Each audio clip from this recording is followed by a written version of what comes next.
You imagine yourself standing on the edge of a medieval encampment, the faint gray of winter light just beginning to stretch across the horizon. The ground beneath your boots is stiff, hard-packed, and rimmed with frost. The cold seeps up slowly, first numbing the toes, then creeping higher into the legs. It is the kind of chill that doesn't merely bite the skin, but seems to settle into the bones. For the soldiers of the Middle Ages, this was not a passing discomfort. It was a constant, looming presence, an adversary persistent as any human enemy they might have faced across a battlefield. When we think of medieval war, our minds often leap to clashing swords, banners raised high, or the thunder of hooves across muddy fields. Rarely do we pause to consider what happened in the long nights between battles, when the war was not against rival kingdoms, but against the silent march of winter. Yet for many, survival during those months was defined not by the victories of generals, but by the simplest of details: how a soldier slept, how he ate, and how he managed to keep himself from freezing. The first layer of defense against the cold was clothing. Soldiers did not have access to the insulated fabrics or waterproof layers that modern armies rely on. Instead, they wrapped themselves in layers of wool, linen, and, if they were fortunate, fur. Wool was the soldier's most reliable ally. Coarse and heavy, it trapped air within its fibers, creating a thin barrier of warmth. A woolen tunic, worn over a linen undershirt, provided some protection, but was far from luxurious. Many soldiers owned little more than a single change of clothes, and once damp, took a long time to dry. If snow melted against the fabric during the day, it might remain wet into the night, clinging coldly to the skin. Furs, too, were highly prized. Rabbit, fox, or sheepskin cloaks were common if a soldier came from a wealthier background, or if his lord supplied him generously. For the average conscript or levy, such luxuries were rare. More often, a soldier relied on improvised insulation, stuffing straw, hay, or even moss into his boots, wrapping rags around his hands, or tying strips of cloth around exposed areas of skin. These were not elegant solutions, but in the freezing silence of an open field, they could mean the difference between rest and the slow onset of frostbite. The challenge of warmth extended beyond clothing. Shelter, too, was a matter of improvisation and adaptation. When armies marched in winter, they built temporary encampments, rows of tents made from heavy canvas or leather.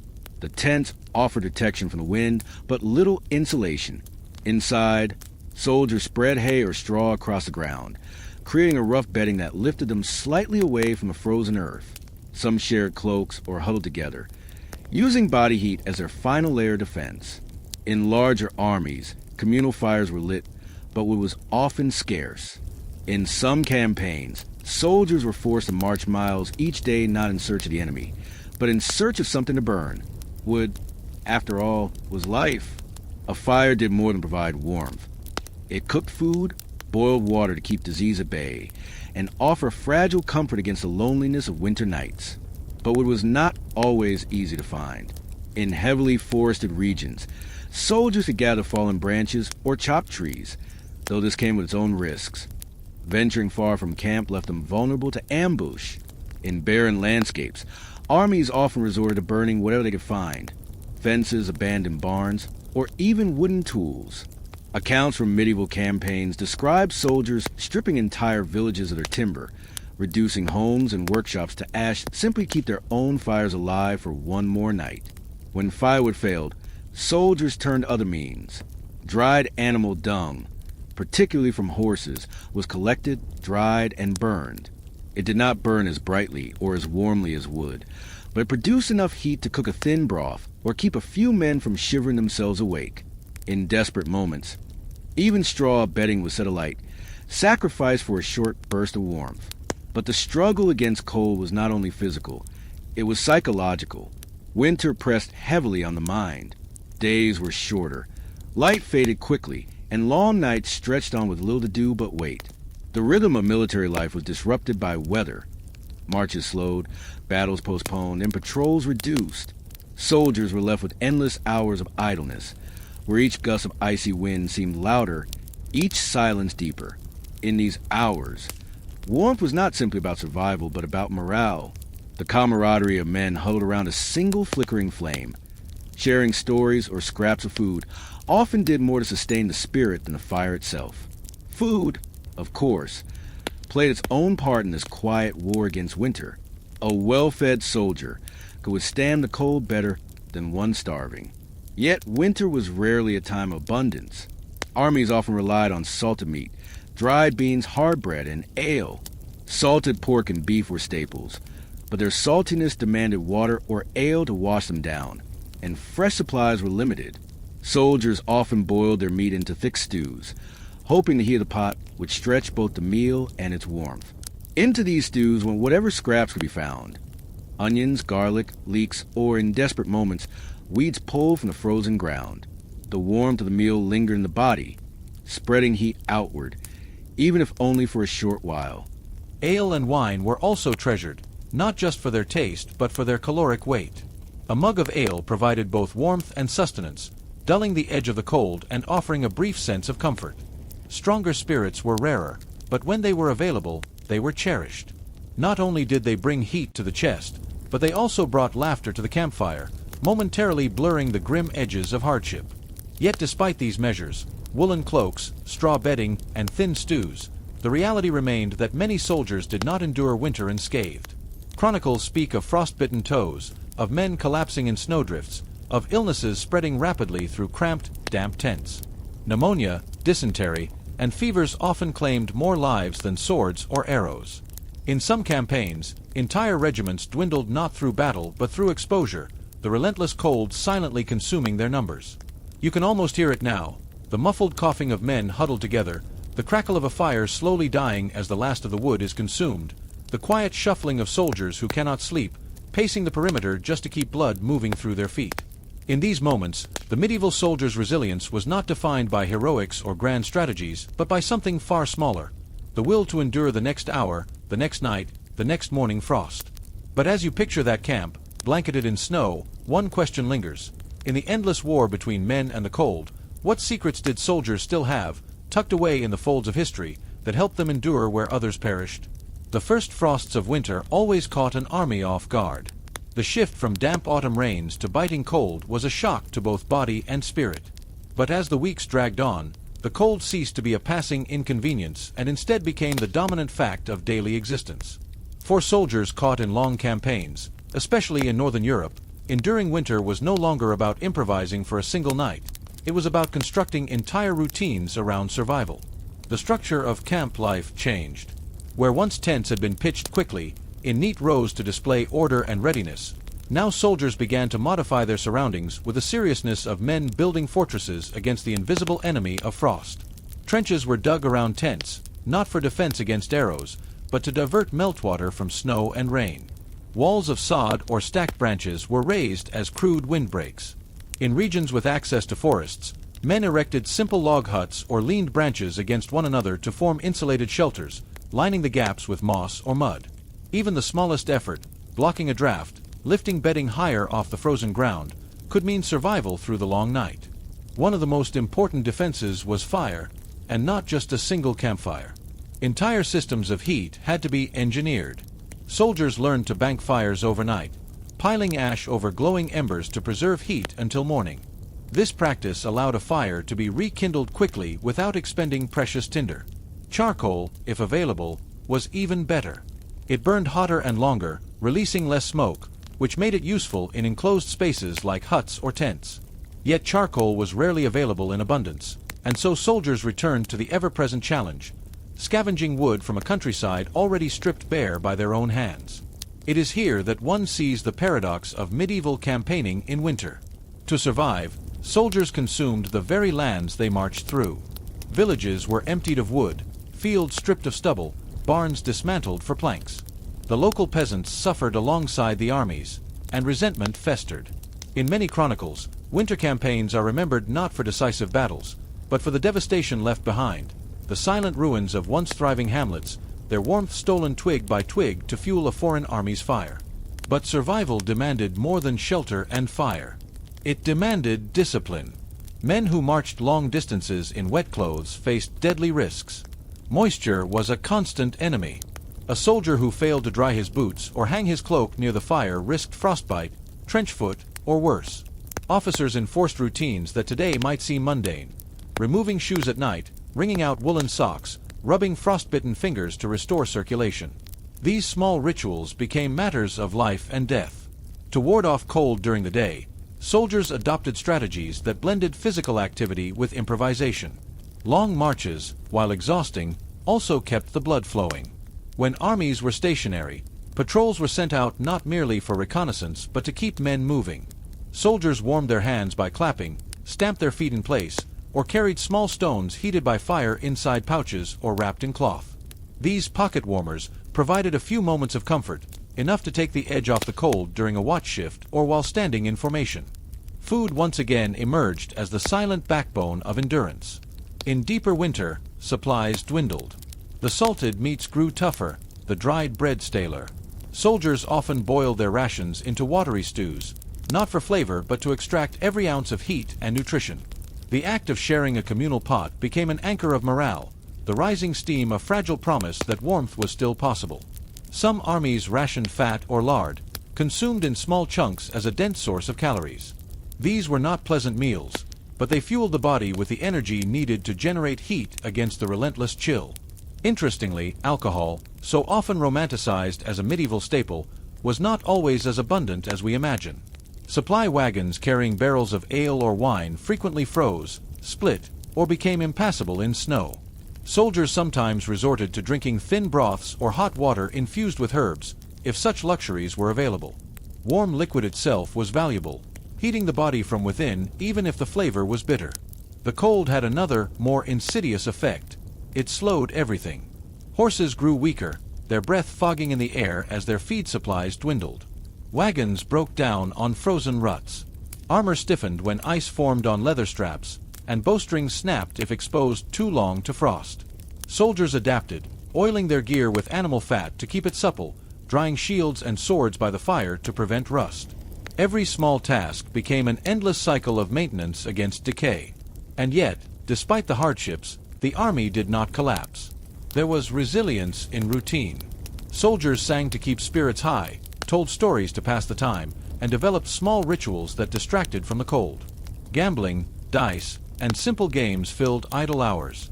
Jokes circulated about frozen boots or stubborn fires, each laugh a tiny act of rebellion against the oppressive chill.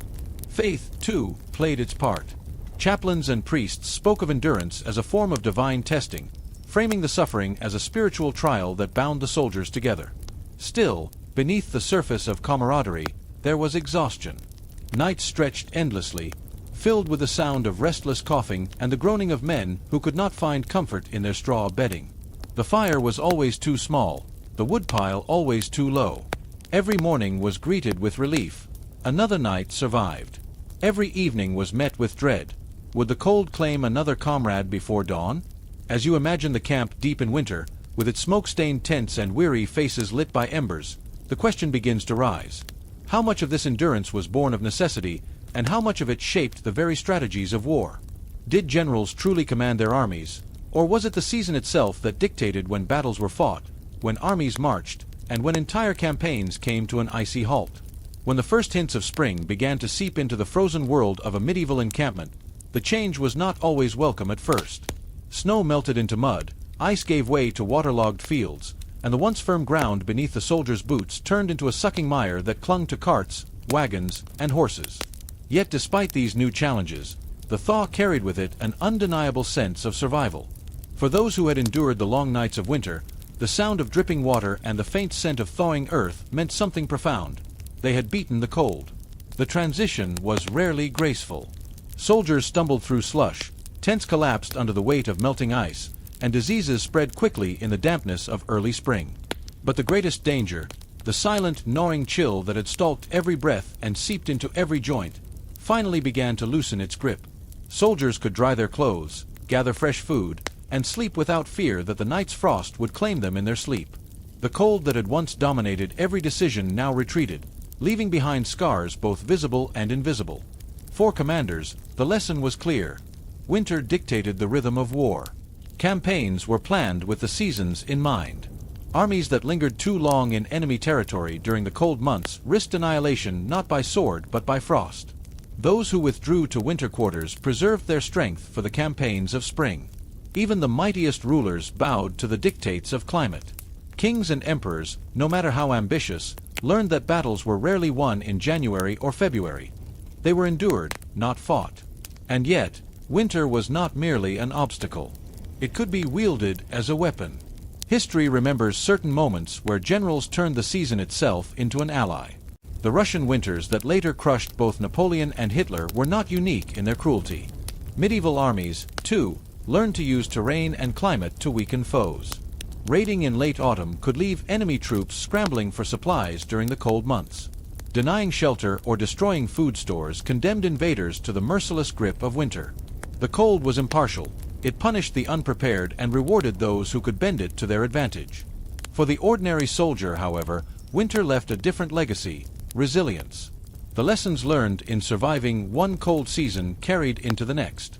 Veterans passed down quiet tricks: how to line boots with moss, how to bank a fire with ash, how to share warmth without shame.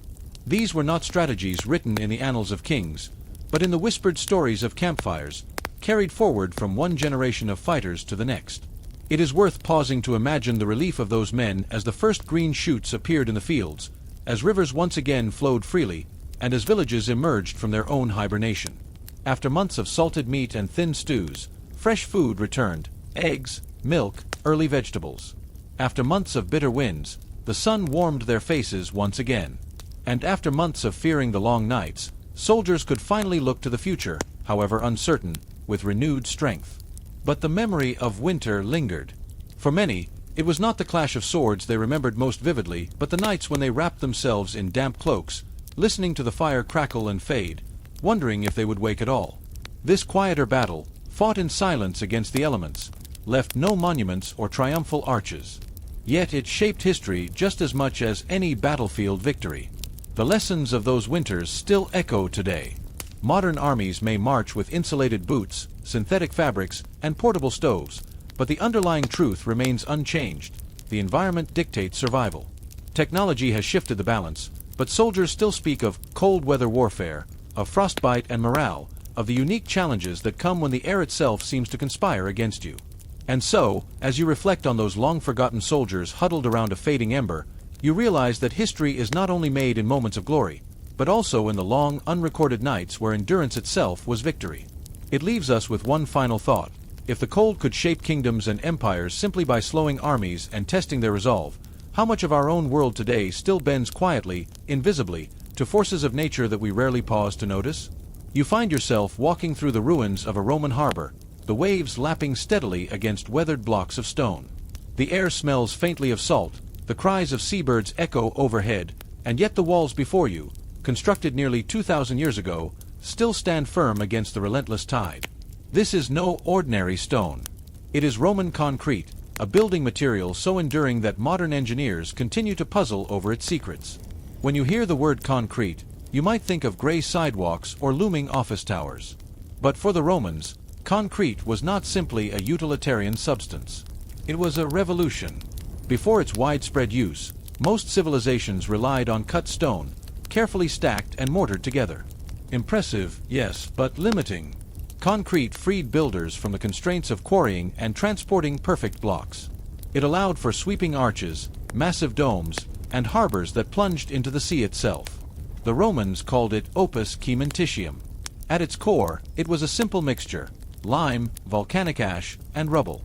Yet simplicity can hide brilliance.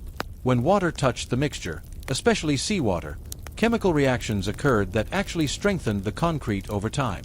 In contrast, modern concrete often weakens when exposed to the same conditions. Where our structures crumble, Roman ones persist. Think for a moment about the Pantheon in Rome. Its great dome, still the largest unreinforced concrete dome in the world, has stood for nearly 19 centuries. Its surface bears the weathering of time, yet its structure remains unyielding. Imagine the awe of standing beneath that dome as sunlight filters through the oculus, realizing that the very material holding it aloft was once considered lost knowledge. But Roman concrete was not just about monuments. It was about the ordinary, the boring details of infrastructure that made empire possible. Aqueducts stretching across valleys, carrying water to thirsty cities. roads paved with layers of rubble and mortar, binding provinces together, seawalls that allowed ships to dock safely in foreign lands. These were not flashy achievements, but they were the quiet backbone of Roman power. Without concrete, the empire's reach would have been far shorter, its cities far less grand.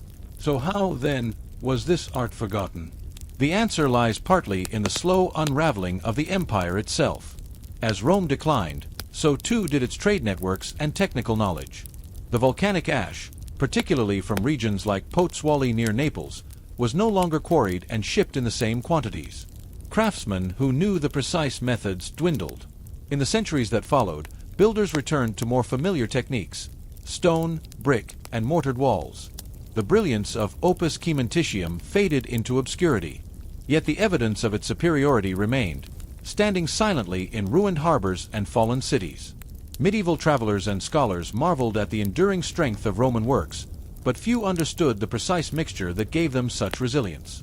For them, the walls were relics of an age of giants, unattainable wonders rather than practical lessons. As you picture these ruins, weathered but steadfast, a thought lingers. What if the knowledge had never been lost? How different might our medieval cities have looked, our cathedrals, our bridges, our ports, if they had inherited the art of stone that grows stronger, not weaker, with time? If you were a Roman craftsman mixing mortar along the Bay of Naples, you would not have thought of yourself as holding a secret that future generations would lose. To you, the process was routine, a task performed again and again, until the motions were as familiar as tying a sandal. And yet, in those repetitive gestures, sifting ash, slaking lime, crushing stone, you were building monuments that would outlast kingdoms. The hidden strength of Roman concrete lay not just in its ingredients, but in the way they were chosen and combined. Modern researchers now understand that the volcanic ash used by Roman builders contained minerals, like aluminosilicates, that, when mixed with lime and exposed to water, produced long-lasting chemical reactions. Tiny crystals grew within the hardened concrete, knitting cracks together and making the structure stronger over time. In other words, Roman concrete was alive in a way ours is not. The lime itself was critical. The Romans often used quicklime, heated at high temperatures in kilns, and they did not always slake it thoroughly before mixing. This left tiny, unreacted lime clasts scattered within the mixture. Centuries later, when cracks allowed water to seep in, those lime clasts would react, sealing the fissures and extending the life of the structure. It was not perfection at the start, but resilience through time. Equally important was the rubble. Roman builders did not pour neat, homogeneous concrete as we do today. Instead, they layered it with stones, bricks, and broken pottery. These fragments gave the mixture bulk and structure, distributing stress and preventing large-scale cracking. A wall of Roman concrete was not smooth, it was rough, jagged, and uneven. Yet it was precisely this irregularity that helped it endure. But perhaps the most remarkable element was seawater. Where modern engineers avoid salt water like a plague, Roman builders embraced it. In maritime projects, they poured concrete directly into the ocean using wooden formwork. The ash-lime mixture reacted with seawater, producing rare minerals like tobermarite and philipsite that reinforced the mass. The very waves that should have eroded the structure instead became part of its strength. It is why Roman harbors, battered by tides for millennia, still stand in places where modern piers crumble within decades. Behind this chemistry, however, was something less glamorous: labor. Thousands of workers quarried stone, burned lime in smoky kilns, and hauled ash from volcanic regions to distant building sites. The logistics were immense. Barges loaded with volcanic material crossed the Mediterranean, supplying projects from Spain to the Levant. The empire's infrastructure allowed not just armies to march, but also raw materials to flow. Concrete, then, was not only a material, it was a symbol of empire itself, the physical embodiment of Rome's ability to coordinate resources across continents. And yet, despite its brilliance, the formula was never written down in a single, lasting treatise. Bits and pieces survive in the writings of Vitruvius, a Roman architect of the 1st century BCE, who described mixtures of lime and pozzolana ash. But Vitruvius's words were not a recipe, merely guidelines. Much of the real knowledge was passed down by experience, from master to apprentice, through repetition rather than record. When the empire fractured, those lines of transmission broke. By the Middle Ages, builders could admire the aqueducts and harbors but could not replicate them. They worked with stone and mortar because those were the techniques available. The deeper chemistry of volcanic ash, the careful balance of lime and water, the tolerance for imperfection, all of it faded, piece by piece.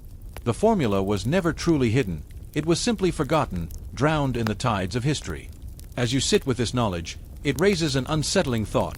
How many other practical wonders of the past were never truly lost, but simply slipped out of memory, buried in the ordinary routines of men who thought they were doing nothing extraordinary at all? When you walk among the ruins of Rome, what strikes you first is not the fragility of age, but its defiance. Bridges arch boldly across valleys, their stones darkened by centuries of rain. Amphitheaters still cradle the echo of imagined crowds. Harbors, long abandoned, stretch their arms into the sea. These are not fragile remnants. They are monuments to a material that, in its silence, has outlasted the empires it once served. The rediscovery of Roman concrete in modern times has fascinated scientists, historians, and engineers alike. In laboratories today, samples chipped from ancient harbors are examined under powerful microscopes. What they reveal is humbling, a technology not inferior to ours, but in many ways superior. Where modern concrete degrades within 50 to 100 years, Roman concrete grows stronger. Where our buildings often require maintenance and repair within decades, theirs endure millennia. It is not as though humanity entirely forgot how to build. Cathedrals rose in the Middle Ages, fortresses guarded coasts, and cities thrived. Yet the quiet chemistry of Roman concrete slipped through the cracks, hidden in plain sight. Only now, with modern tools, are we beginning to piece together its mysteries. Research suggests that reviving these methods could transform how we build today, offering more durable, more sustainable structures. Some scientists imagine cities of the future standing not for decades, but for centuries, their concrete alive in the same way the Romans once achieved. But beyond the chemistry lies a deeper reflection. Roman concrete reminds us that progress is not always linear. Knowledge can be gained and lost, preserved and forgotten. What we assume to be modern superiority often rests on fragile ground. The Romans built with what they had: lime, ash, rubble, and yet they achieved feats we still struggle to replicate. In their supposed simplicity was a wisdom shaped by patience, observation, and adaptation.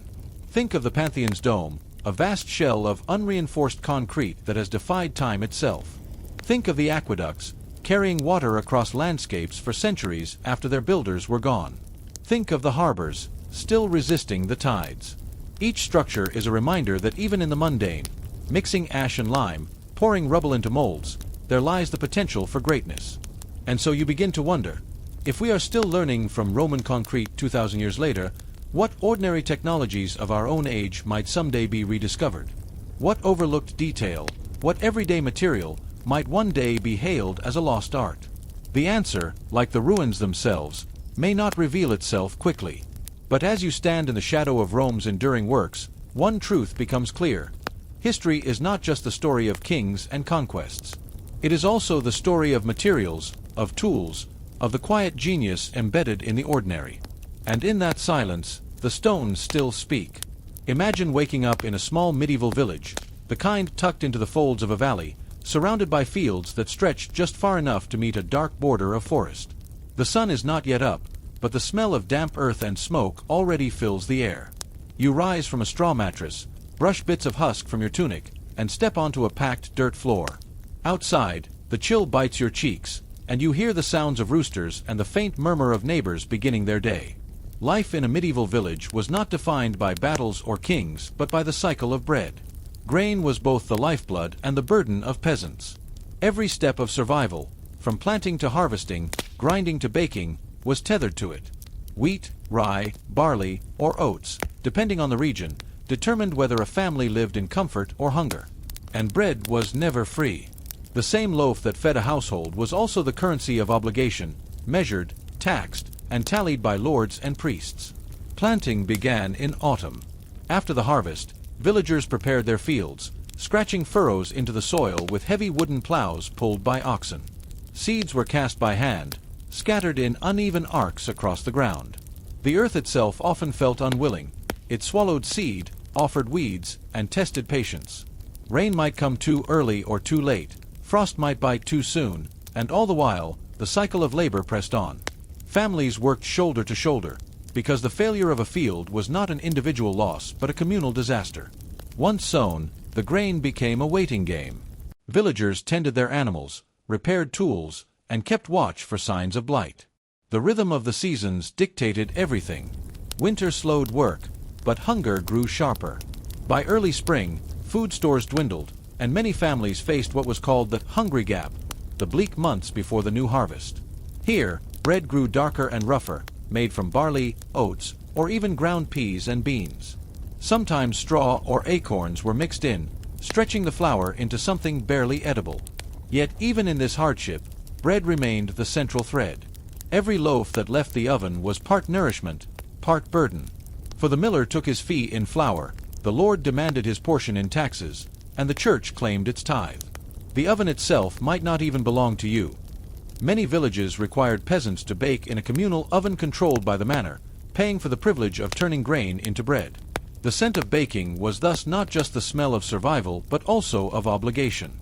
Taxes came in many forms, and bread was always at the center of them.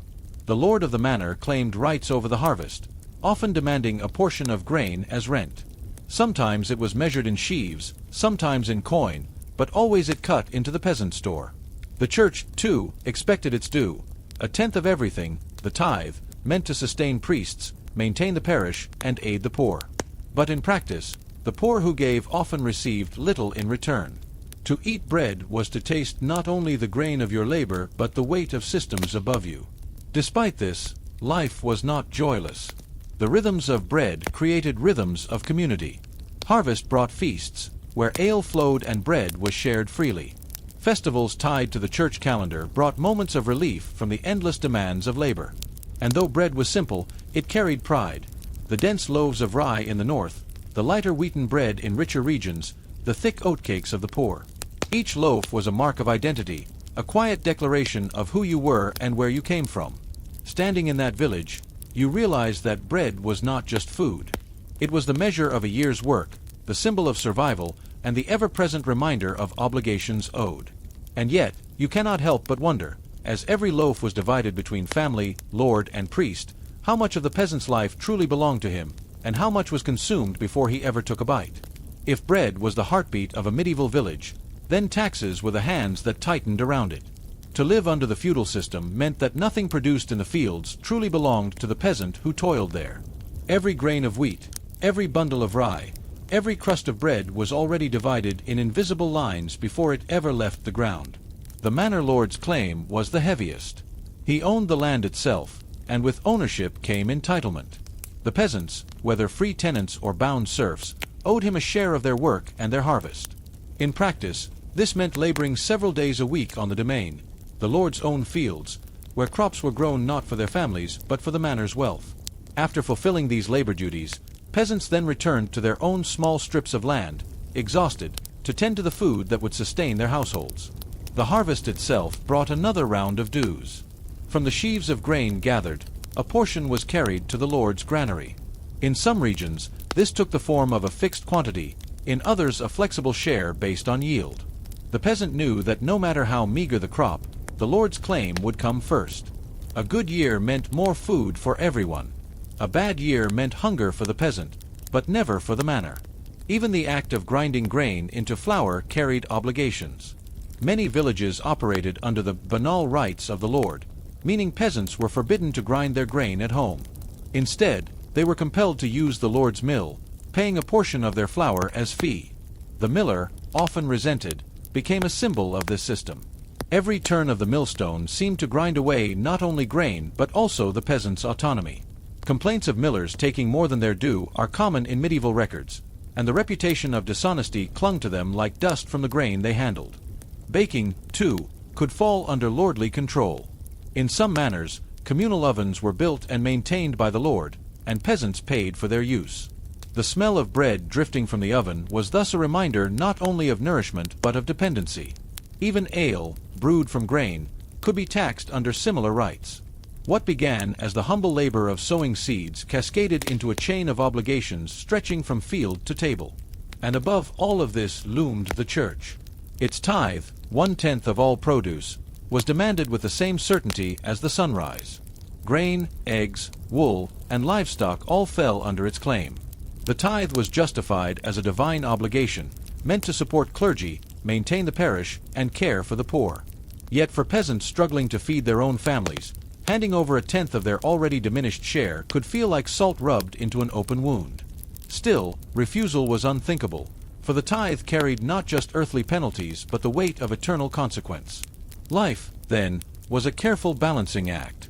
The peasant family ate only after obligations were met. First the Lord, then the miller, then the church. What remained was theirs, though often meager. In poor harvest years, families sometimes faced the cruel irony of handing over bread to their betters while their own children went hungry. Hunger bred resentment, yet the system endured, reinforced by law, custom, and the threat of force. And yet, within this burden, there was also a strange stability. The system was unfair, but it was predictable. A peasant knew his duties from childhood, which days he owed to the domain, which portion of grain must go to the mill, which tithe was due to the church.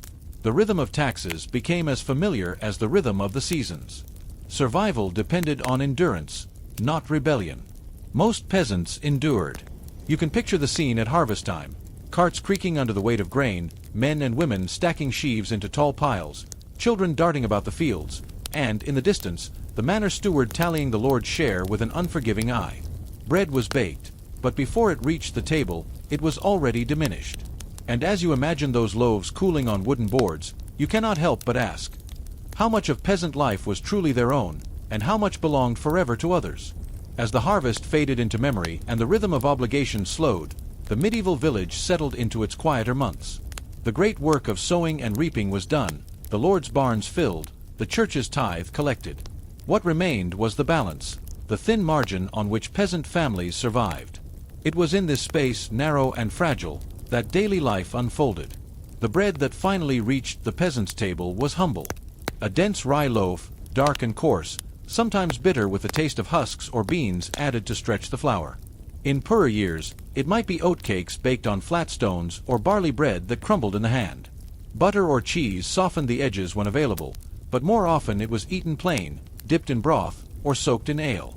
Bread was rarely abundant, yet it was constant. Each bite carried the weight of fields tilled, dues paid, and duties fulfilled. Life beyond bread followed the same pattern of modest endurance.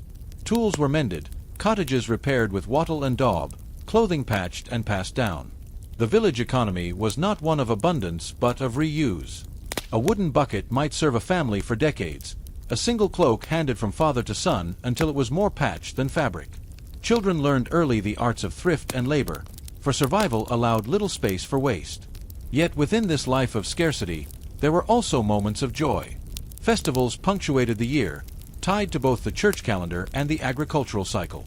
At Christmas, bread might be baked with spices if any could be spared. At Easter, eggs were gathered in celebration of renewal. After harvest, ale flowed more freely, music filled the air, and neighbors gathered to share what abundance they had. In these brief moments, bread was no longer a measure of burden but of fellowship, torn and passed from hand to hand in a symbol of shared survival. The village itself was a world of interdependence. Families traded labor, shared tools, and watched over each other's children. The miller ground grain, the blacksmith repaired plows, the carpenter built carts. No one stood outside the web of obligation. Taxes were heavy, but so was the reliance of neighbor upon neighbor. To live alone was impossible. To endure together was the only way forward. And perhaps this is why the system persisted. The feudal order was unequal, but it was steady. Bread and taxes bound peasant and lord, peasant and priest, peasant and neighbor. Each knew their role, and though the weight was uneven, it was predictable. A villager might resent the miller's fee or the church's tithe, but he also knew that tomorrow he could rise, plow his strip of land, and bake his bread. Life was narrow, but it was certain. Standing in that village, you can almost hear the creak of cart wheels, the crackle of firewood, the low murmur of voices in the evening as loaves cool on wooden boards. It was not a life of grandeur, nor one of freedom, but one of endurance shaped by grain and obligation. And as you reflect, a thought lingers. If bread and taxes could bind a medieval world so tightly, what invisible debts bind us today, hidden in the ordinary details of our own survival? Picture yourself on a cold, damp morning in northern Europe during the late Middle Ages. The sun has barely risen, and a caravan of wagons creaks forward along a rutted dirt road. The air is heavy with the smell of damp wool, wet timber, and salted fish packed in barrels. Horses strain against harnesses, their hooves clopping steadily, while men in thick cloaks walk alongside, their eyes scanning the forest edges for danger. This is not a king's army or a noble's procession. It is a merchant convoy, one of thousands that made up the lifeblood of the Hanseatic League, a loose federation of trading cities that dominated commerce across the Baltic and North Sea from the 13th to the 15th centuries. Its power was not built on swords, but on coin, contracts, and the quiet control of roads and harbors. The Hanseatic League is often remembered for its ships, the sturdy cogs that ferried grain, timber, furs, and herring across the seas. But before those goods ever reached a harbor, they traveled roads like the one you now imagine, winding through forests, across rivers, and between towns. These roads were the arteries of trade, and along them, silence often hung heavier than noise. Not silence in the sense of peace, for the roads were dangerous, filled with the threat of bandits, toll collectors, and rival lords, but silence in the sense of inevitability. Every wagon that passed carried with it not just goods but obligations. Tolls were everywhere. A bridge across a river might demand payment. A gate at a city wall required coin for entry. Even stretches of open road could fall under the authority of a local noble, his men waiting with outstretched hands for fees. For merchants, this was not unusual. It was expected. They carried not only goods but also purses filled with small change, ready to appease the endless string of toll keepers. Each toll was small on its own, but together they piled up, eroding profit and stretching journeys into days longer than the distance required. The merchants grumbled, but they paid. To refuse was to invite confiscation, imprisonment, or worse. And yet, despite this heavy burden, trade flourished. The Hanseatic cities, Lübeck, Hamburg, Bremen, Riga, Danzig, and many more, grew rich on this constant movement of goods. Their merchants navigated a labyrinth of tolls and taxes with practiced patience, their wealth built not on single grand ventures but on the steady, reliable flow of fish, salt, grain, and timber. Consider the cargo itself. Much of it would seem dull to us today. Sacks of rye, barrels of salted herring, bundles of flax, stacks of timber, bundles of furs. Yet these goods were the staples of medieval life, the materials without which towns could not survive. The demand was endless, and so the wagons rolled on. At night, the caravans stopped at way stations or inns, rough buildings with straw-filled floors and smoky hearths. Merchants shared benches with strangers, guarding their purses, their eyes always alert to theft. Horses were watered, wagons repaired, and simple meals eaten, dark bread, salted meat, perhaps a mug of ale. Then, before dawn, they set off again, ready to pay yet another toll.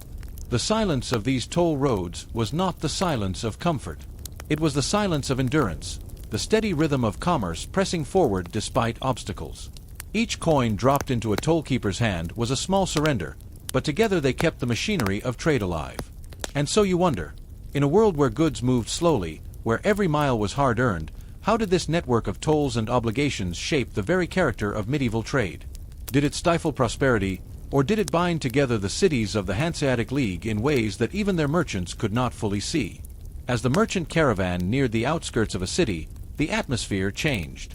The road narrowed, flanked by stone walls or wooden palisades, and the sound of creaking wagons slowed into uneasy silence. Ahead stood the city gate, tall, looming, and unyielding. It was more than an entrance. It was a checkpoint, a place where trade and authority collided. At the gate waited the toll keepers, men in the employ of the city council or the local lord. Their task was simple, to make sure that no cart, no barrel, no bundle of goods passed through without payment. Coins were demanded for entry, sometimes scaled by the type of cargo. A wagon filled with timber might owe one rate, a cart laden with salted fish another, and those bringing foreign luxuries like spices or wine faced higher charges still. To the merchant, this was routine, but no less bitter for its familiarity. The Hanseatic League had power, but it was not a sovereign kingdom. It was a federation of cities, each jealously guarding its privileges. Lübeck, Hamburg, Danzig, and others banded together to protect their trade, but within each city, tolls and customs were still a matter of local law. A merchant traveling from the Baltic coast to Cologne might pay dozens of small fees along the way, at bridges, ferries, toll houses, and city gates. Each coin paid meant a lighter purse and thinner profit, but to refuse was impossible. The League understood this reality, and in time, it negotiated privileges and exemptions. Merchants carried letters of safe conduct, agreements signed between cities and rulers that allowed them to bypass certain tolls or pay reduced rates. These documents were precious, guarded carefully, for they represented not only savings but safety. A merchant with Hanseatic protection could travel more confidently, knowing he carried the weight of a powerful trading bloc behind him. Still, not all tolls could be avoided. The roads were dotted with petty lords who claimed the right to extract coin for passage through their domains. Their toll houses stood like small fortresses, staffed by armed men who made it clear that refusal was not an option. Stories circulated of merchants who tried to sneak past at night, only to be caught and stripped of their goods. Better to pay the coin at the gate than to risk ruin. For the League's great cities, these tolls were both a frustration and a reminder of why cooperation mattered. Alone, a single town's merchants might be squeezed dry by endless fees. United, they could bargain, threaten embargoes, or even raise fleets of warships to pressure rulers into granting concessions. The League's power lay not only in its wealth, but in its ability to wield silence as a weapon, cutting off trade to a port until it bent to Hanseatic demands. But to the ordinary merchant on the road, this larger politics was distant. What mattered was the daily ritual, halting at the gate, unloading a barrel, showing the contents, paying the coin. The sound of metal clinking into a collector's chest was as much a part of travel as the creak of wheels or the snort of horses. And so the toll roads carried on, quiet but relentless, binding together cities in a network of obligation. The merchants paid because they had to. The cities flourished because they received.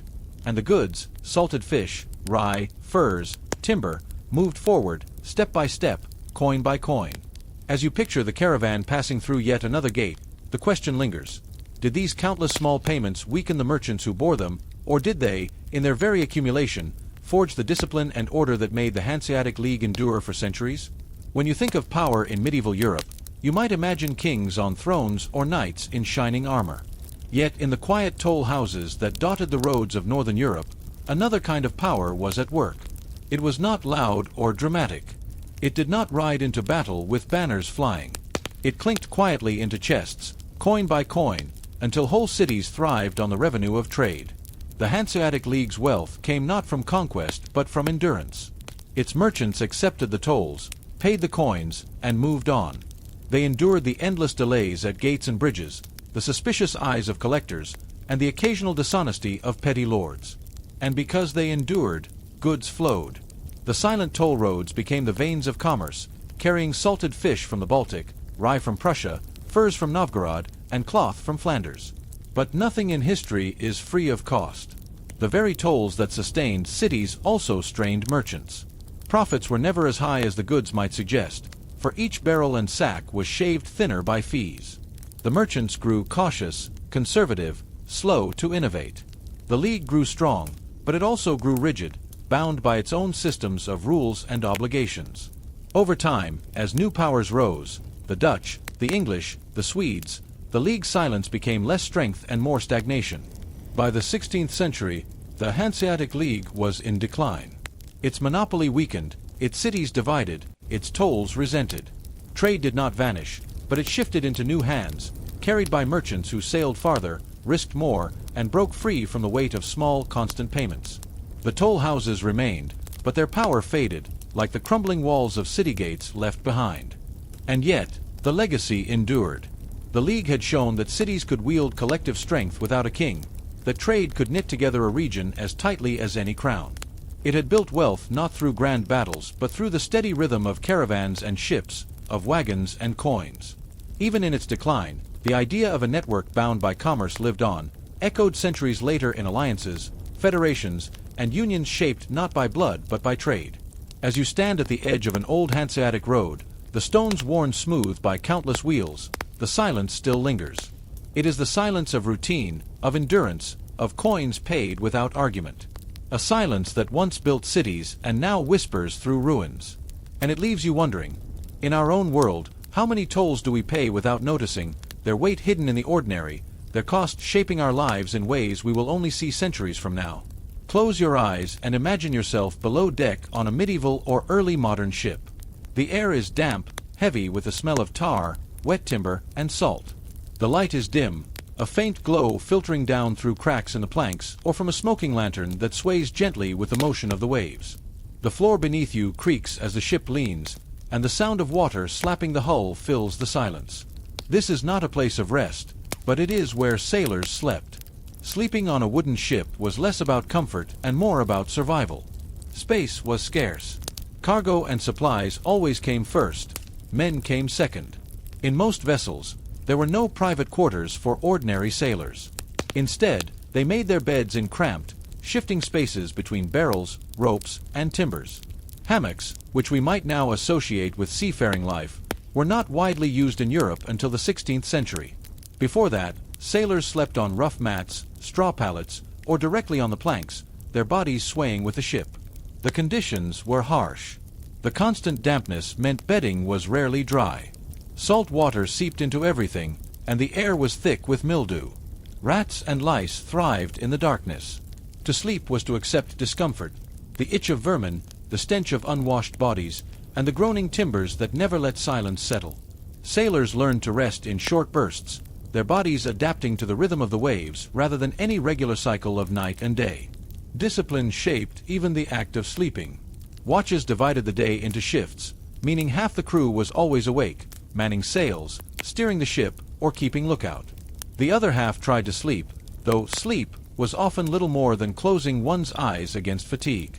At any moment, the cry of an officer could rouse the men, sending them scrambling up ladders into cold wind and spray. Sleep was never guaranteed. It was borrowed, taken in fragments whenever duty allowed. The noise was relentless. Above, the wind snapped at sails, ropes groaned against pulleys, and waves crashed against the hull. Below, sailors coughed, muttered, and shifted restlessly. The lantern hissed, rats scurried, and the timbers creaked as though alive. For men at sea, true silence was unknown. Even in slumber, the sea whispered in their ears, reminding them they were never far from its power. Food and drink shaped sleep as well. A sailor's diet of salted meat, hardtack, and ale filled the stomach but offered little comfort. Ale dulled fatigue, but it also left the body heavy, making rest uneasy. Fresh water, stored in barrels, often went foul, carrying the smell of rot. Sometimes men fell asleep not out of peace but sheer exhaustion, their bodies collapsing into rest despite the discomfort. And yet, sailors endured. They learned to wrap themselves tightly in cloaks to ward off the damp, to wedge their bodies against barrels so the rocking of the ship did not toss them awake, to share warmth with shipmates when cold winds pierced the timbers. Over time, the harshness became routine. What to us would feel unbearable became, to them, simply life. But as you picture this dark, swaying world, one thought lingers. How did sailors, sleeping in such misery, rise each day with the strength to climb rigging, haul ropes, and face storms? Was it sheer necessity, or did they discover hidden reserves of endurance that only the sea could teach? By the early 16th century, something new began to spread across the decks of Europe's ships. It came not from Europe itself, but from the Americas, where indigenous peoples had long used a woven fabric bed called a hammock. Light, portable, and strung between trees, the hammock offered a simple solution to an old problem: how to sleep in a world that never stopped moving. When sailors encountered hammocks during voyages of exploration, they quickly recognized their value. The hammock changed everything. Unlike mats or straw pallets laid on damp planks, a hammock lifted the sleeper above the wet, vermin-filled floor. Suspended in the air, it swayed with the motion of the ship, cradling the body instead of throwing it about. Rats could not easily climb into it, lice found it harder to infest, and the constant dampness of the deck was left behind. For sailors who had known only restless, broken sleep on wooden boards, the hammock felt like a miracle. Navies, too, saw the advantage. On crowded warships, space was always at a premium. Hammocks could be hung in rows when needed, filling the gun deck with a forest of swinging beds. In the morning, they were rolled up and stowed away, freeing space for drills, meals, or battle. The system was efficient, practical, and surprisingly hygienic compared to the old ways. Even the Royal Navy, slow to change in many respects, eventually adopted hammocks as standard issue. Still, life in a hammock was no luxury. Sailors slept shoulder to shoulder, their hammocks packed so tightly that the sway of one often brushed against the next. Privacy was non-existent, and the smell of hundreds of bodies pressed together in an enclosed deck could be overwhelming. The air grew thick with smoke from lanterns, sweat from exertion, and the ever-present salt of the sea. Sleep came not from comfort but from exhaustion, stolen between watches, meals, and storms. Hammocks also had a grim secondary purpose. When a sailor died at sea, his hammock often became his shroud. The fabric was stitched closed around his body, sometimes with a cannonball tied at the feet for weight, before he was lowered into the water.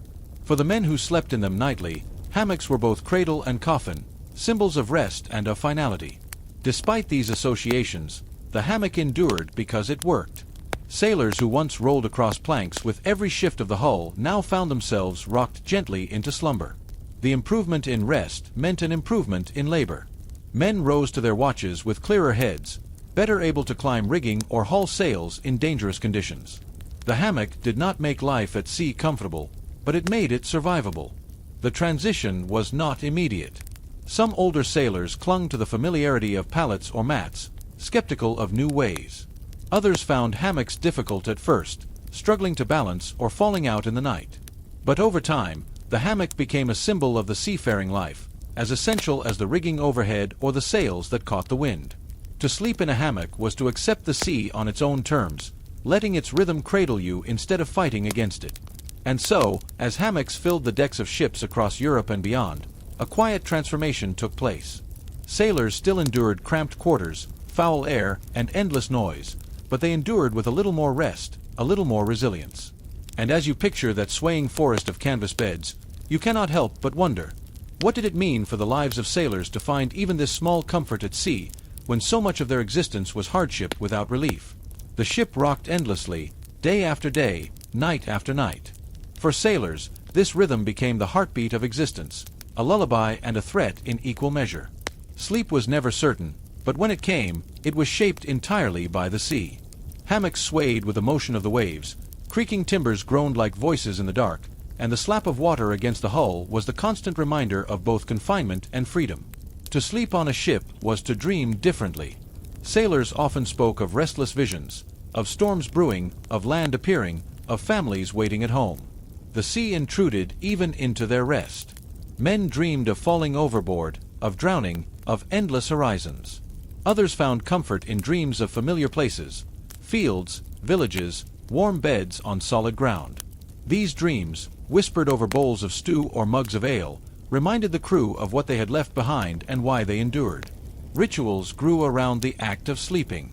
Before lowering into their hammocks, sailors often tied belongings to the ropes, knives, purses, or small keepsakes from home. Some muttered prayers, tracing a cross in the air before they closed their eyes, seeking protection from a night that could be interrupted at any moment by storm, cannon, or command. Sleep was not a retreat but a pause in vigilance, and it was always tentative. The community of sleep aboard ship was unlike anything on land. Dozens, sometimes hundreds, of men swayed together in their hammocks, bodies packed tightly in rows, breathing in rhythm. Privacy dissolved, and the boundaries between individuals blurred. One man's cough spread to all. One man's nightmare cry startled the deck awake. In such closeness, sailors learned to live with each other's habits. The snorers, the restless, the talkers in their sleep. Camaraderie was born not only on deck during work, but also in this nightly symphony of shared exhaustion. Yet the fragility of rest was always present. A sudden storm could tear men from their hammocks, sending them scrambling to reef sails in driving rain. A cry of fire or enemy in sight meant hammocks were abandoned in an instant. Some men slept with boots on, knowing that seconds could mean survival. Others never truly relaxed, their minds half alert even as their bodies gave in to fatigue. Despite the hardship, sleep at sea carried a strange poetry. Imagine lying in your hammock, lantern light flickering across the curved beams above, listening to the ship breathe and groan. Outside, the stars spread across the sky in a brilliance unseen on land, mirrored in the dark swells of the ocean. The hammock sways, the ropes creak, and for a moment, exhaustion gives way to something gentler, a sense of belonging to the great rhythm of sea and sky. The legacy of these nights endured. Generations of sailors carried memories of hammocks, of dreams rocked by waves, of exhaustion that became routine.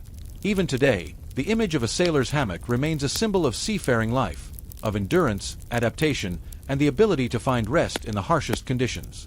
And so, as you picture those men asleep beneath the sails, suspended between deck and sky, a question lingers. If the sea could shape even their dreams, what does it mean for us, who so often sleep in silence, untouched by waves? Are we missing something of the rhythm that once bound human life so tightly to the forces of nature? Step into London in the late Middle Ages, and the first thing that greets you is not the sight of its timbered houses or bustling markets, but the smell. The air is thick with it, smoke from countless hearths, the sour tang of tanneries along the river, the reek of fish stalls, and, above all, the ever-present stench of human waste. For in a city without sewers, without flush toilets, and with tens of thousands of inhabitants crammed into narrow lanes, waste disposal was one of the daily realities no one could ignore. Inside homes, whether humble cottages or merchant houses, the solution was the same: the chamber pot. These small vessels, made of wood, metal, or clay, were tucked discreetly under beds or in corners. At night, when the streets were dangerous and cold, people relieved themselves indoors. In the morning, the contents had to go somewhere. The simplest solution was to empty it out the window. Records from the period speak of cries of "Gardaloo," a warning shouted in some cities before waste was tossed onto the street below. London, too, had its versions of these warnings, but many did not bother. The refuse splattered onto cobblestones, ran into open gutters, and joined the flow of mud, straw, and animal droppings that already filled the lanes. For pedestrians, it meant watching every step. For residents, it meant living with the constant smell of rot. The city tried to manage this chaos. Laws were written, fines threatened, rules posted forbidding the dumping of waste into streets or rivers.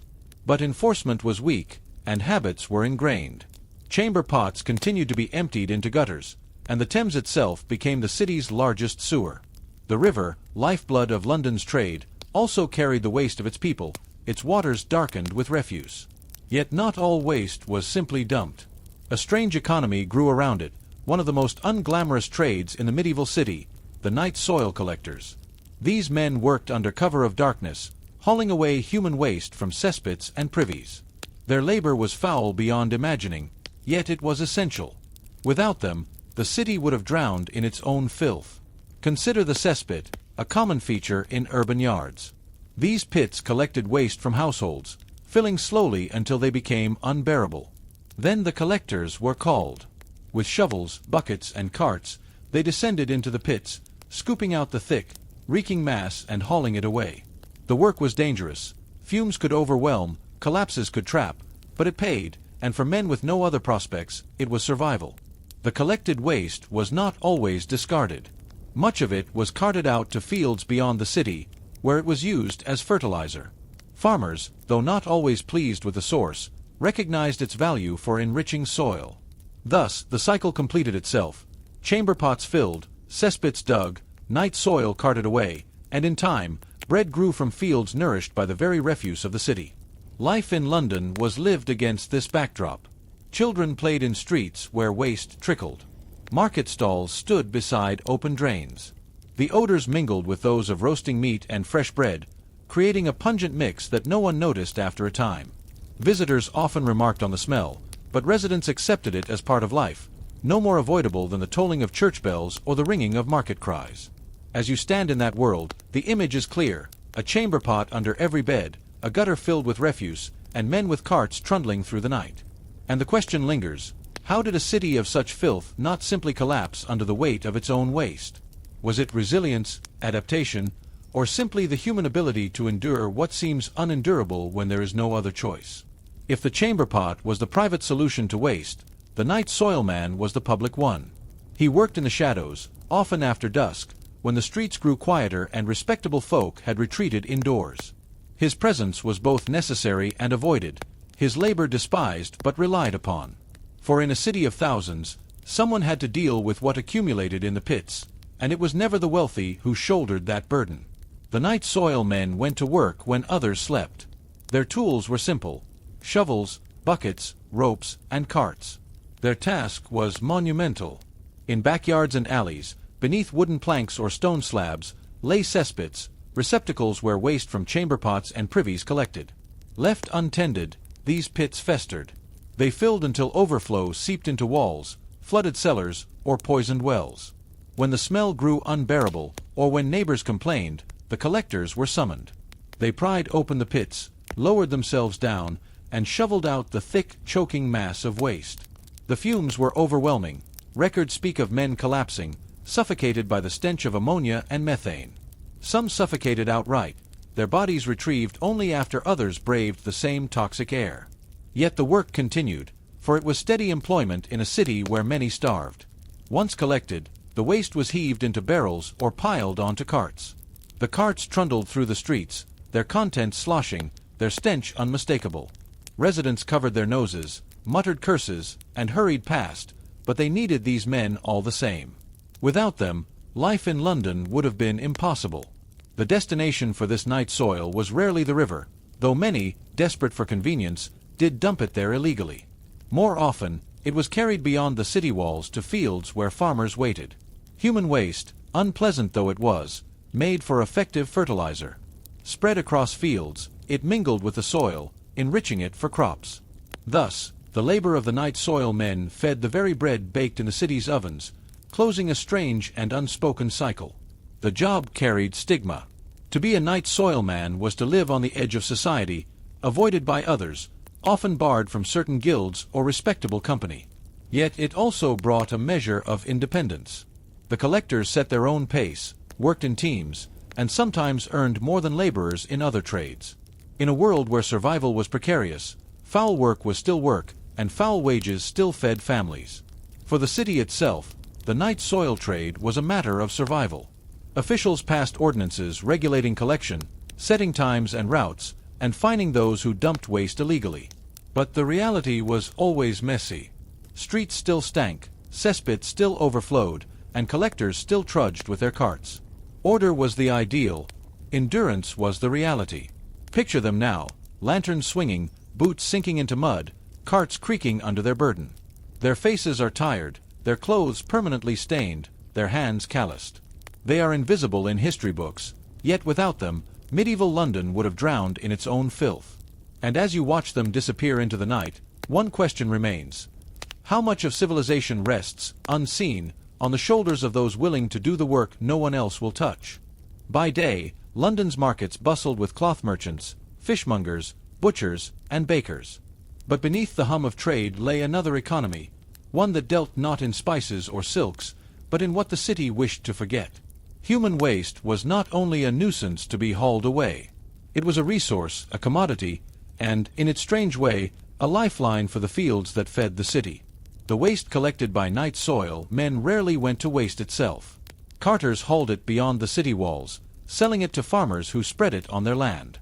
Manure from animals was valuable, but in a city as large as London, the volume of human refuse far outstripped what livestock could provide.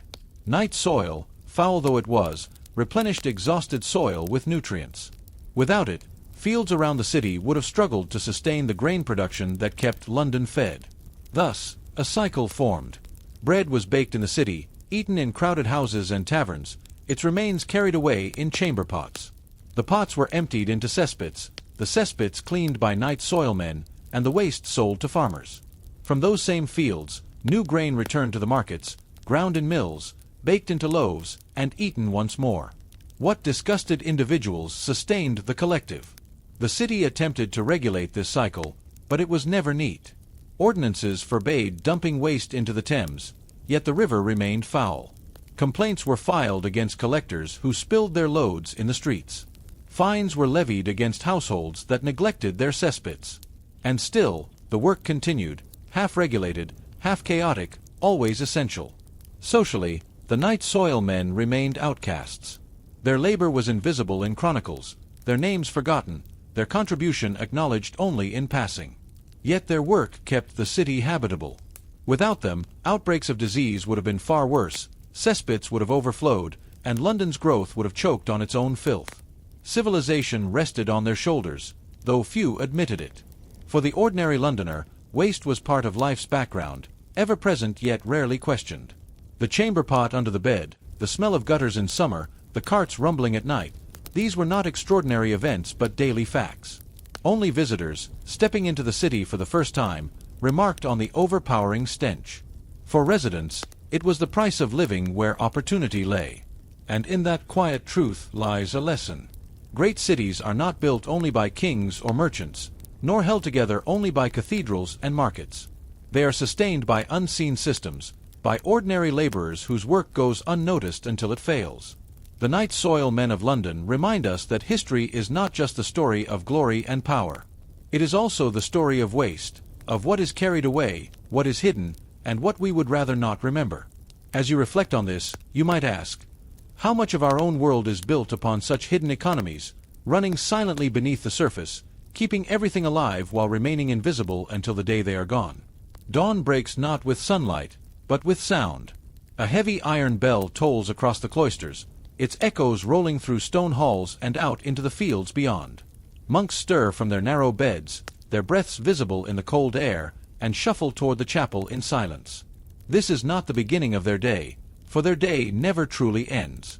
It is simply the next cycle in a rhythm that repeats, hour after hour, prayer after prayer, work after work. To live in a medieval monastery was to surrender to order. The rule of Saint Benedict, written centuries earlier, dictated the shape of the monk's life. It divided each day into segments of prayer, labor, study, and rest, all governed by the ringing of the bell. 7 times a day, the monks gathered in choir for the divine office, matins in the deep night, lauds at dawn, prime in the morning, and so on until compline before sleep. Time itself was not measured by sun or season, but by devotion, by the obligation to return again and again to chant psalms and pray. Between these services lay the endless work. A monastery was not only a house of prayer, but a self-sustaining community.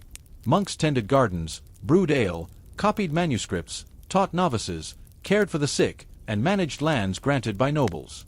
Each task was done not for personal gain, but as an act of service, to God, to the order, and to the community that relied on them. To be idle was considered sinful. To labor was to pray in action. The work was divided carefully. Some monks labored in the fields, tilling soil, sowing crops, and gathering harvests. Others brewed ale in great vats, their cloisters echoing with the hiss of boiling wort and the smell of malt. Some worked in the infirmary, mixing herbs into tinctures, tending to travelers, or caring for their own brothers in illness. The most literate copied manuscripts, their quills scratching steadily on parchment, hour after hour, candle after candle. Each monk's labor was different, but all were woven into the same rhythm: the bell, the prayer, the return to work. Discipline permeated every detail. Meals were eaten in silence, a single monk reading scripture aloud while the others chewed coarse bread, vegetables, and ale. Conversation was limited, laughter discouraged, and sleep rationed. Even dreams were considered suspect, distractions from devotion. Life was not meant to be comfortable. It was meant to be ordered, purified of vanity, and directed wholly toward God. And yet, within this strict order, there was stability.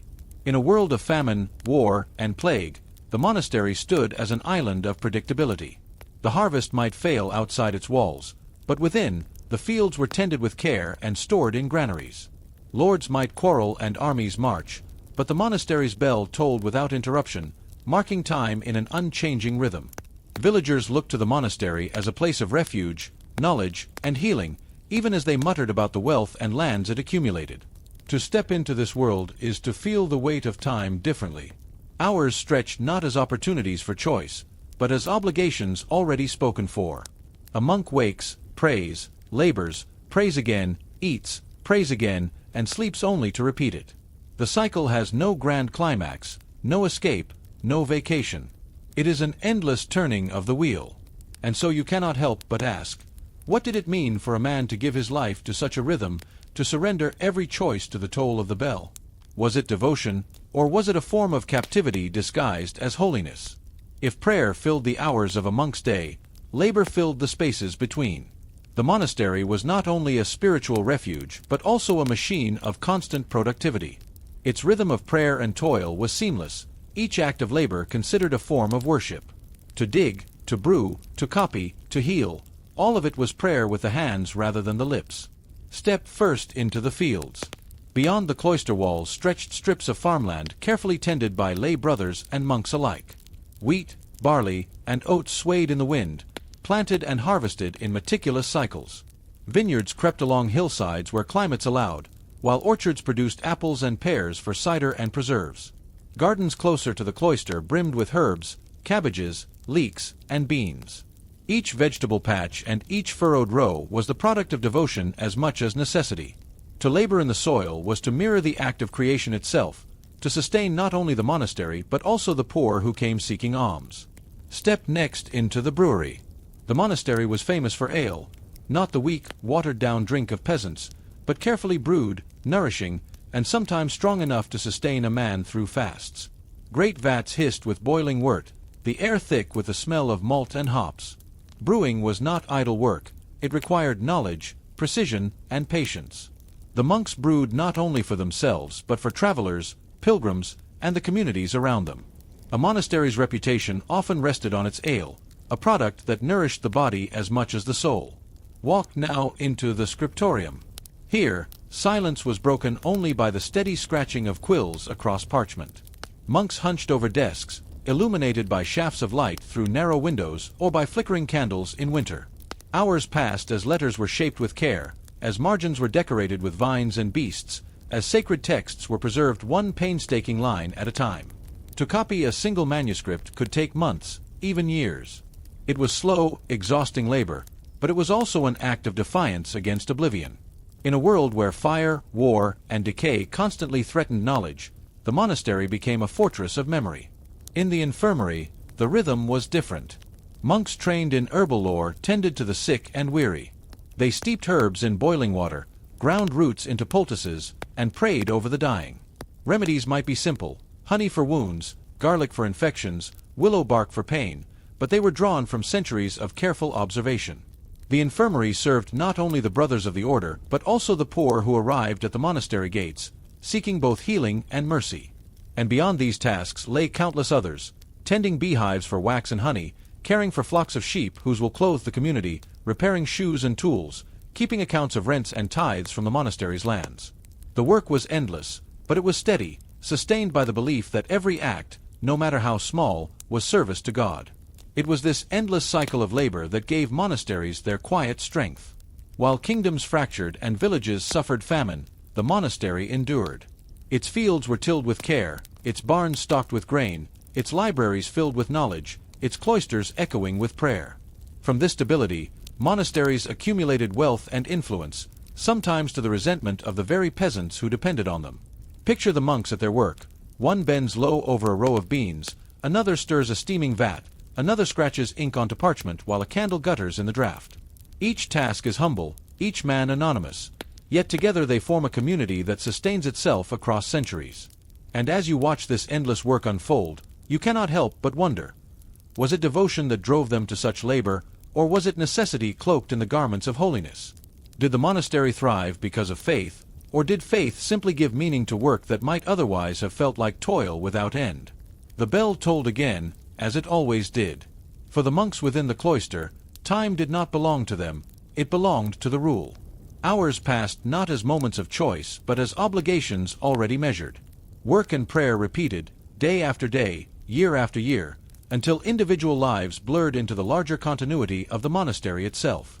A monk might live and die within its walls, his name forgotten, his face unrecorded, but his labor folded seamlessly into the rhythm that continued long after him. This was the monastery's strength. It was not built on brilliance or innovation, but on endurance. While villages rose and fell, while kings warred and borders shifted, the monastery endured in its cycle. Its barns stored grain against famine, its libraries guarded knowledge against loss, its infirmaries treated the sick, its bells kept time. To the outside world, this stability seemed almost miraculous, though within the walls it was nothing more than discipline and repetition. The weight of this rhythm, however, shaped the monks themselves. Imagine living year after year to the same tolls of the bell, the same psalms, the same fields. For some, it brought peace, freedom from the chaos of the outside world, assurance that every act had meaning, and the comfort of certainty. For others, it was a quiet burden, a life of labor without escape. Chronicles tell of monks who struggled with boredom, with temptation, with the crushing monotony of days indistinguishable from one another. The cloister was both sanctuary and cage. And yet, through this monotony, history itself was preserved. The manuscripts copied in scriptoria carried the words of ancient Rome and Greece, the theology of the church, and the laws that ordered kingdoms. Without the endless scratching of quills, much of classical knowledge would have vanished in the dark centuries. The fields tilled by monks fed not only themselves but also nearby villages in times of want. The rhythm that seemed dull was, in truth, civilization sustained through silence. The monastery also shaped culture beyond its walls. Its discipline became a model for order, its chants influenced music, its architecture inspired awe in churches and cathedrals. Even its economy, careful, steady, self-sufficient, became a template for stability in a world often ruled by scarcity and chaos. Picture the cloister now in the fading light, monks moving slowly in procession, their sandals scuffing stone, the gardens neat, the library glowing faintly from within. Nothing is spectacular, nothing dramatic, yet everything endures. And in that endurance lies the lesson. Greatness is not always born of moments but of cycles, of lives lived in repetition, of countless hands turning work into memory. And so you ask, if the monastery's endless rhythm shaped the world by its sheer persistence, what rhythms shape us today? Unnoticed, unglamorous, but carrying forward the quiet weight of time? Imagine sitting at a wooden table in a medieval household. Before you lies a loaf of dark bread, a wedge of cheese, and a slab of salted meat.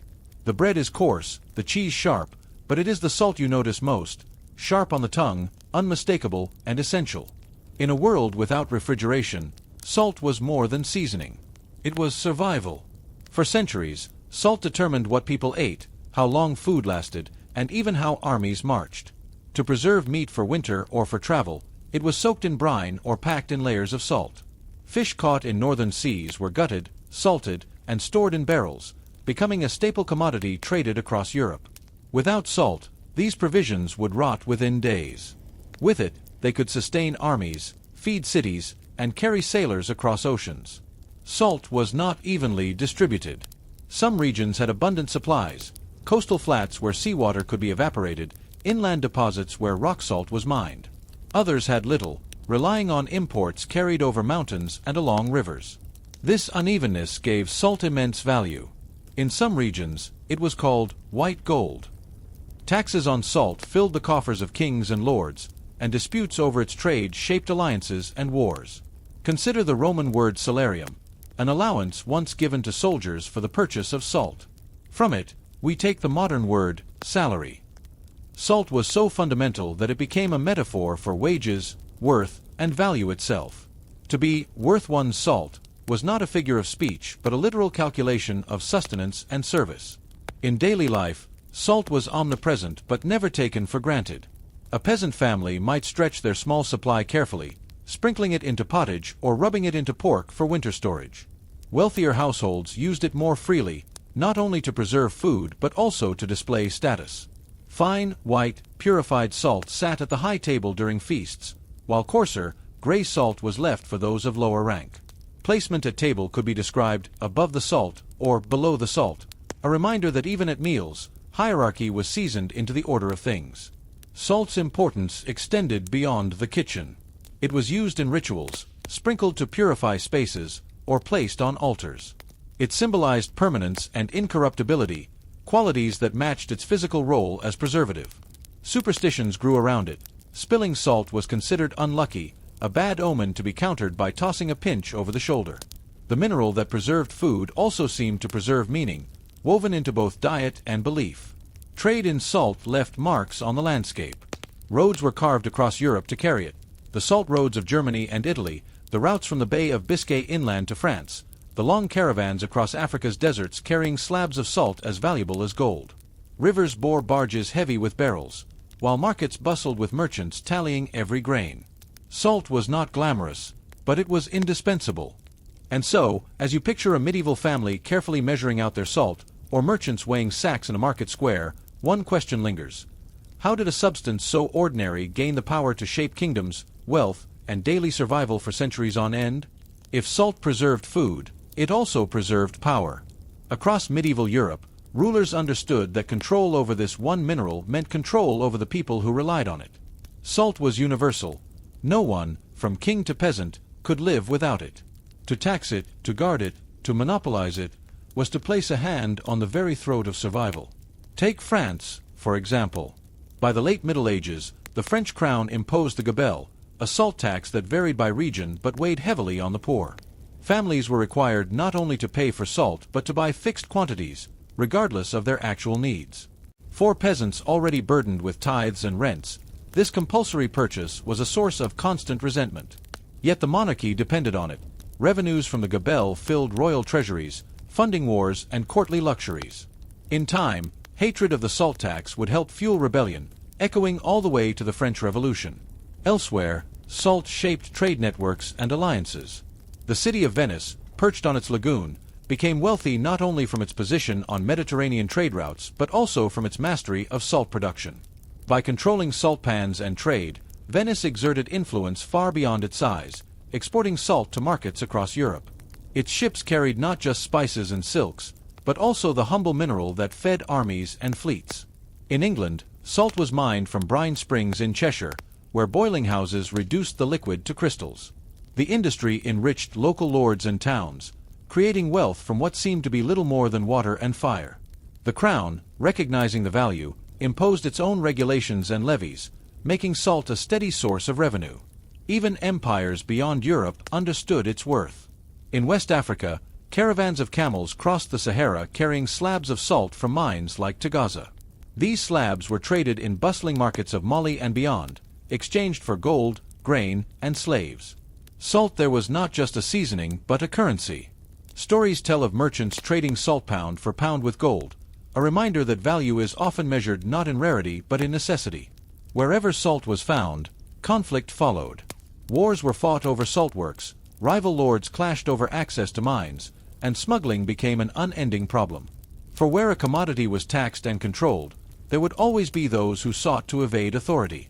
Smugglers carried salt by night through forests and fields, risking fines, imprisonment, even death. Their defiance reflected the mineral's paradox. It was common, yet it was precious. Salt's political weight extended into daily life as well.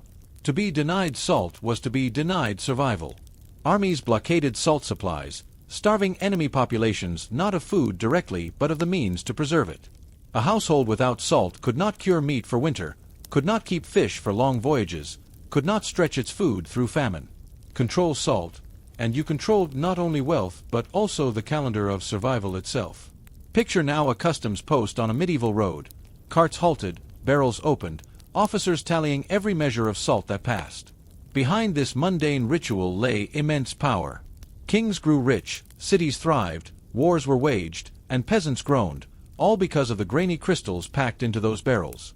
And as you watch the tallying of salt under a stern clerk's eye, the question rises: how could something so small, so ordinary, come to decide not just meals but the fate of kingdoms?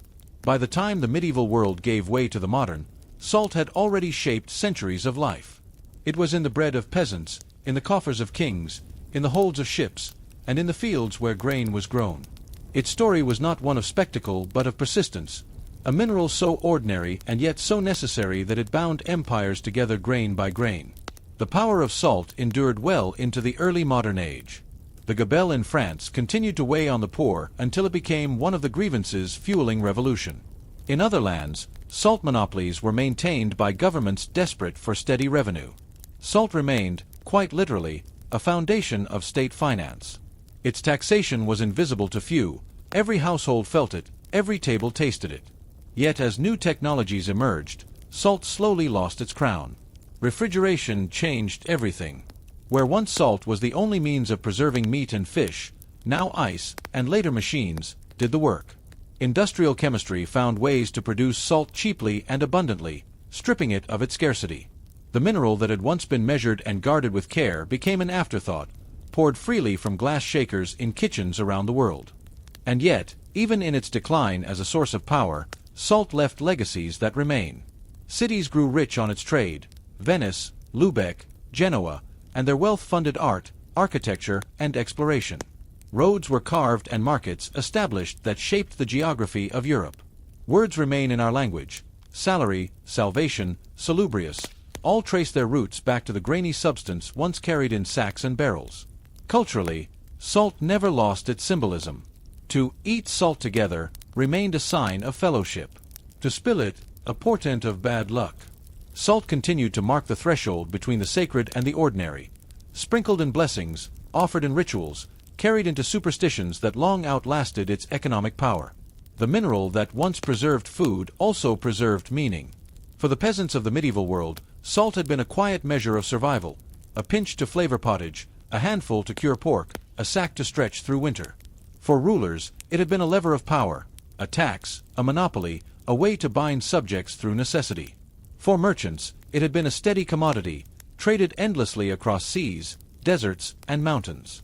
For all, it had been indispensable. Picture once more the medieval market square, barrels of salt stacked beside sacks of grain, merchants shouting prices, peasants clutching small purses of coin.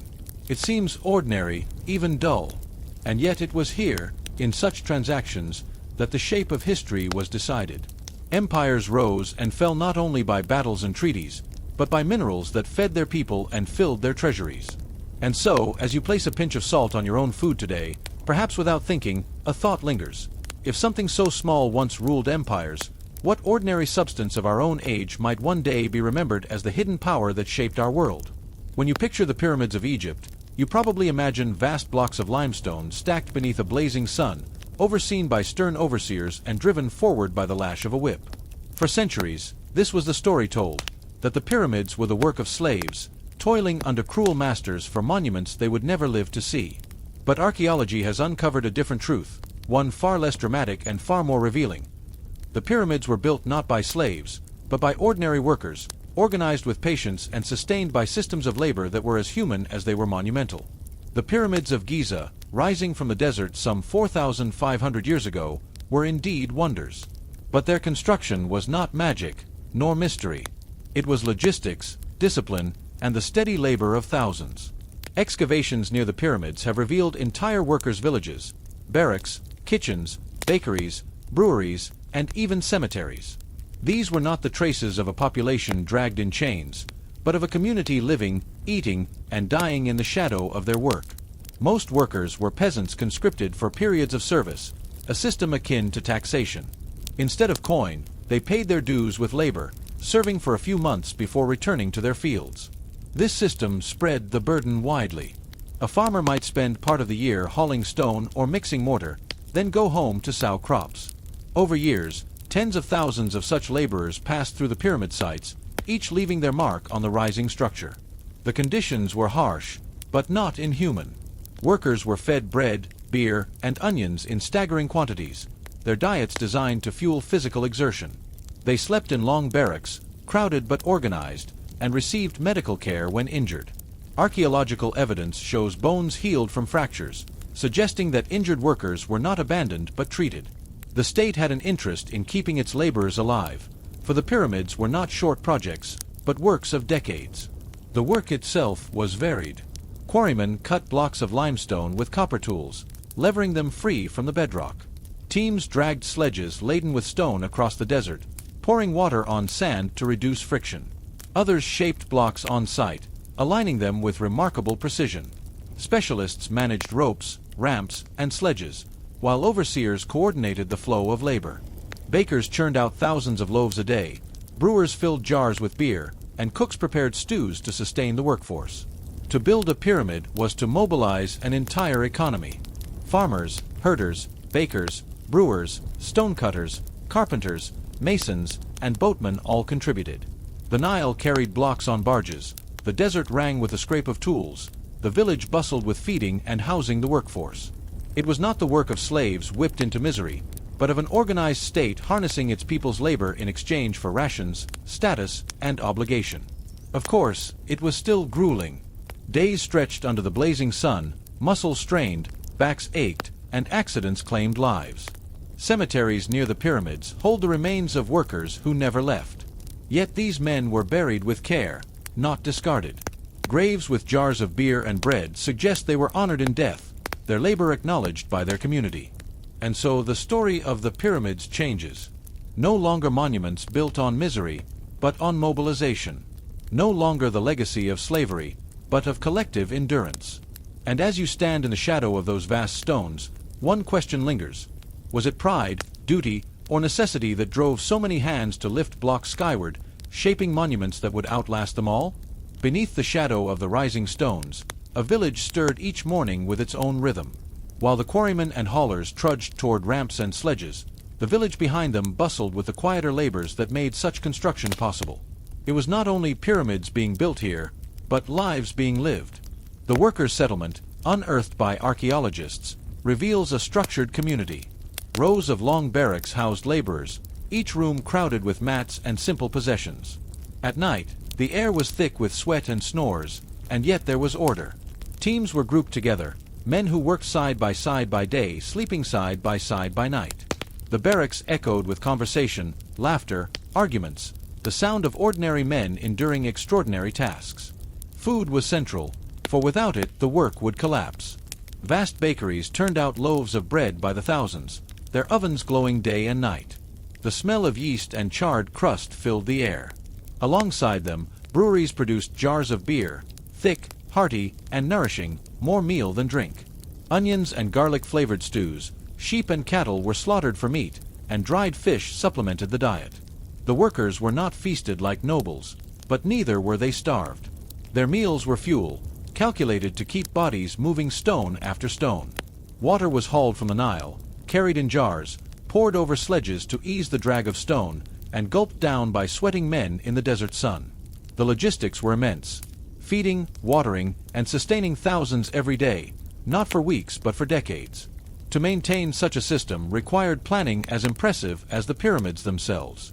Life in the village extended beyond labor. Families lived nearby. Some workers brought wives and children, who contributed in small ways, fetching water, tending fires, or carrying supplies. Skilled artisans carved statues and tools, their work more refined but no less part of the larger enterprise. Priests tended shrines where offerings were made to the gods, seeking favor for the work. Death was present too. Small cemeteries grew near the village, where fallen workers were buried with jars of beer and bread, tokens for the journey beyond. The day's rhythm was relentless. Teams hauled stones from dawn until dusk, muscle straining, sweat soaking linen kilts. Overseers shouted orders, guiding sledges along ramps, ensuring each block found its place. The sound of stone striking stone echoed across the desert, mingled with the cries of men and the creak of wood. When the sun set, work slowed, fires lit the barracks, and men collapsed into exhausted sleep. Yet within this toil, there was community. Meals were shared, songs sung, stories told. Men spoke of their farms, of the Nile's floods, of families waiting in distant villages. They teased one another, cursed the heat, and found laughter where they could. The pyramid was vast, but life in its shadow was human, filled with the same resilience and ordinary routines that mark any community. The village shows us that pyramid building was not a single-minded march of faceless slaves, but a living, breathing effort sustained by countless small acts. Each loaf baked, each jar brewed, each tool sharpened was as vital as the stone dragged up the ramp. Without the village, there could be no pyramid. And so you wonder, in the end, were the pyramids monuments to kings, or were they monuments to the quiet endurance of the thousands whose names were never carved in stone, but whose lives gave those stones their shape? Stand at the base of the Great Pyramid today, and the sheer weight of it is overwhelming. Millions of limestone blocks rise skyward, each cut, dragged, and set by hands that have long since turned to dust. Kings' names are carved into the monuments, their glory preserved in stone, but the lives that lifted those stones remain mostly silent. Yet their legacy is everywhere, in every block still holding its place thousands of years later. The pyramids were not miracles. They were the product of planning, logistics, and endless labor. Teams of workers coordinated with precision, overseers tracked progress, and administrators recorded supplies on scraps of papyrus. Every loaf of bread, every jar of beer, every rope of papyrus fiber was part of the machinery that raised the pyramids. To look at them is not only to see the power of kings, but the power of organization, a society capable of sustaining vast labor for decades without collapse. But the pyramids also remind us of the human cost. Archaeology shows bones scarred by strain, spines bent by hauling, injuries that healed only partially. Cemeteries near the pyramid sites hold men who died young, their bodies worn by labor. They were not nameless slaves, but neither were they pampered artisans. They were workers caught between duty and necessity, their lives consumed by a project larger than themselves. Their graves, furnished with jars of food and drink, hint at respect, a recognition that their toil was essential, even if uncelebrated it. In their endurance, the workers achieved something extraordinary. The kings for whom the pyramids were built sought immortality, and in a sense, they gained it. Their monuments still stand, their names still spoken. Yet the immortality of the workers is quieter but no less real. Though their names are lost, their labor survives in every stone, their sweat hardened into limestone blocks that defy time. The pyramids are as much theirs as the pharaohs. The legacy of this hidden labor reaches beyond Egypt. It reminds us that history is not only the story of rulers, but of the countless hands that lifted, carried, baked, and built. It shows us that greatness is often the sum of ordinary lives, bound together in shared effort. And it warns us that monuments can obscure as much as they reveal, elevating a few names while burying thousands beneath silence. As you gaze at the pyramids rising against the desert sky, you realize they are more than tombs. They are archives of endurance, not just of stone, but of human resilience. And so one question lingers. When we look at the wonders of our own age, do we see only the names of those at the top, or do we remember the hidden labor that holds everything in place? Picture a narrow chamber in Constantinople, its windows small, its walls lined with shelves of rolled parchment. The air smells faintly of ink and wax. At a desk sits a clerk, quill in hand, bent over a letter that will travel not by ship or horse but by the authority it carries. This is the world of Byzantine bureaucracy, a quiet but relentless machine of empire, where letters and documents bound provinces together more firmly than armies or walls. The Byzantine Empire, successor to Rome, ruled not only through soldiers and emperors but through paperwork. The pen, as much as the sword, held the empire in place. Laws, decrees, tax rolls, orders, and petitions flowed constantly between the capital and its provinces. A governor in distant Anatolia, a bishop in Syria, or a tax collector along the Danube might wait weeks for a letter from Constantinople, yet when it arrived, its seal carried the weight of the emperor himself. These letters were not grand proclamations carved in stone. They were practical, precise, sometimes dull, instructions on how much tax to collect, reminders of deadlines, clarifications of legal disputes. Some announced appointments to office, others scolded negligent officials. In their ordinariness lay their power. They made the empire run day by day, keeping distant lands tethered to the capital through words on parchment. The scribes who produced them lived lives of repetition. Their days were filled with the scratching of quills, the melting of wax for seals, the steady flow of couriers bearing messages in and out. Errors could be costly. Clarity was paramount. A misplaced word might alter a tax demand. A missing phrase might cause confusion in a distant province. Bureaucratic precision mattered, for the empire's reach extended as far as its words could travel. And yet, despite their importance, most of these letters were never meant to last. They served their function, were read, acted upon, and often discarded. Fire, war, and time destroyed countless records. Only fragments survive, collections of correspondence preserved by chance, scraps reused in bookbinding, letters copied into legal compilations. These remnants reveal a world both ordinary and profound.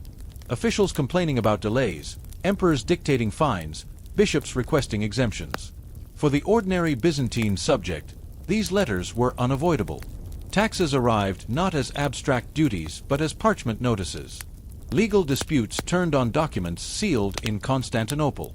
Even military campaigns were shaped by letters ordering supplies or troop movements.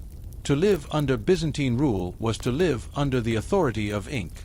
Imagine now one such letter, carried by courier across rough roads, handed to a provincial official. The wax seal is broken, the words read aloud, and suddenly the weight of the empire presses into that distant town. All from a single sheet of parchment, scrawled by a clerk whose name we will never know.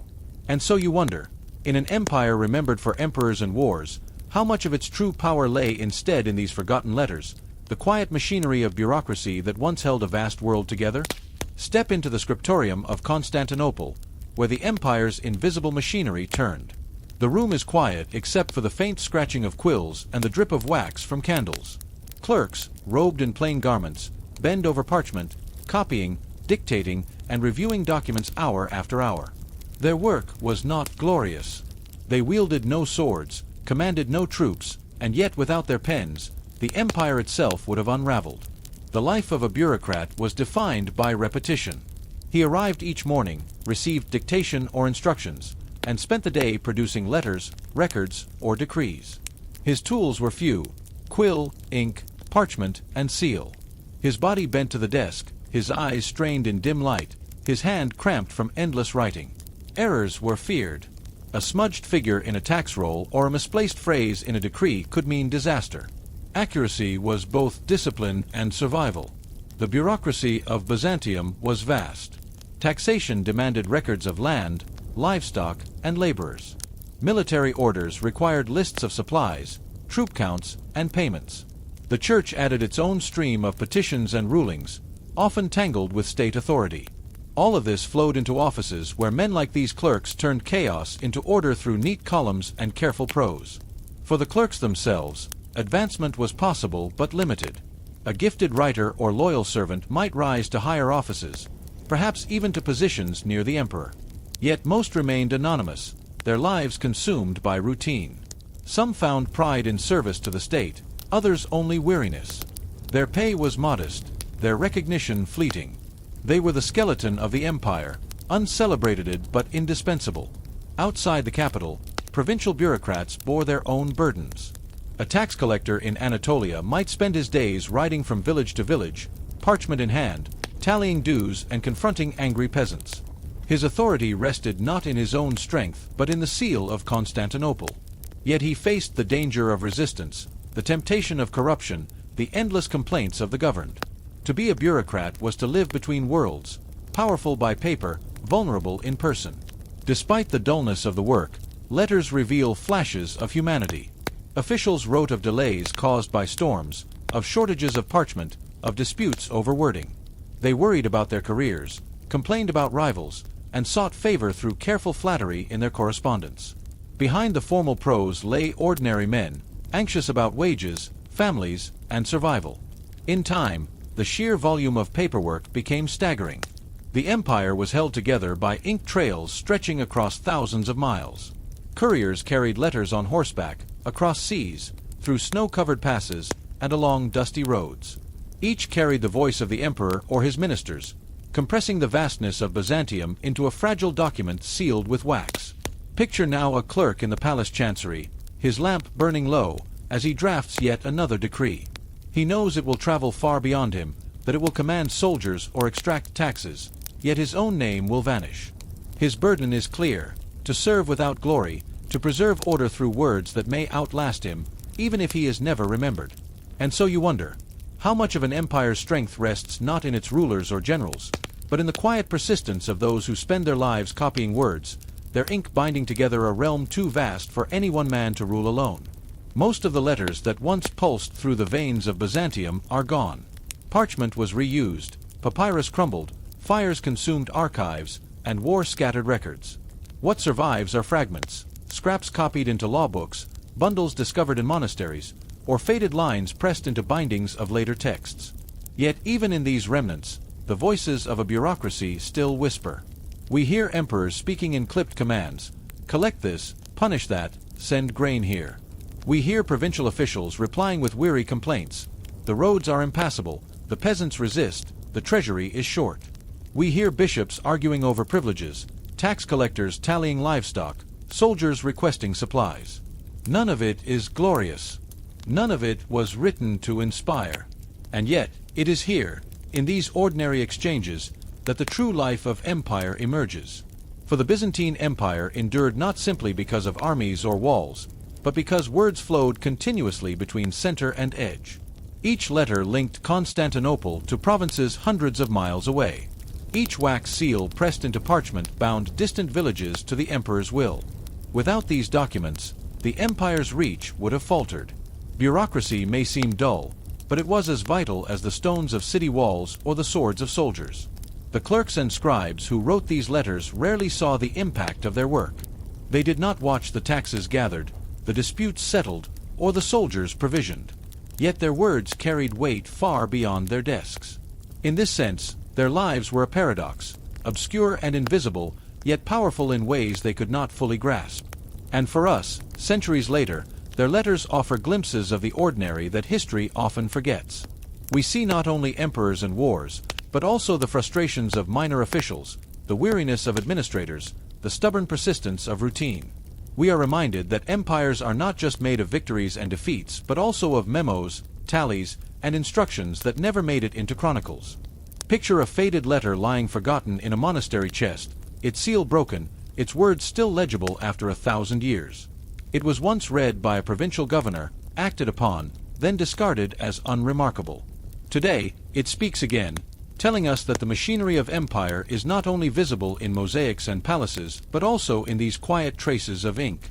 And so the thought lingers. When we look back on our own world centuries from now, will the true story be told not in monuments or speeches, but in the dull, endless paperwork of our age? Contracts, receipts, emails, the forgotten echoes of bureaucracy that, in silence, bind everything together? Walk into a medieval peasant's home, and the first thing you notice is what's missing. There is no kitchen. No tiled hearth, no brick oven, no space dedicated to cooking as we know it today. Instead, the air is thick with smoke, the smell of damp wood, and the faint tang of boiled grains. Meals were prepared wherever space and fire could be managed, in hearths dug into the floor, in pots suspended over flames, or outdoors where smoke could escape. For most peasants, cooking was not a matter of choice but of necessity shaped by scarcity. Their homes were small, often a single room shared with family and sometimes livestock.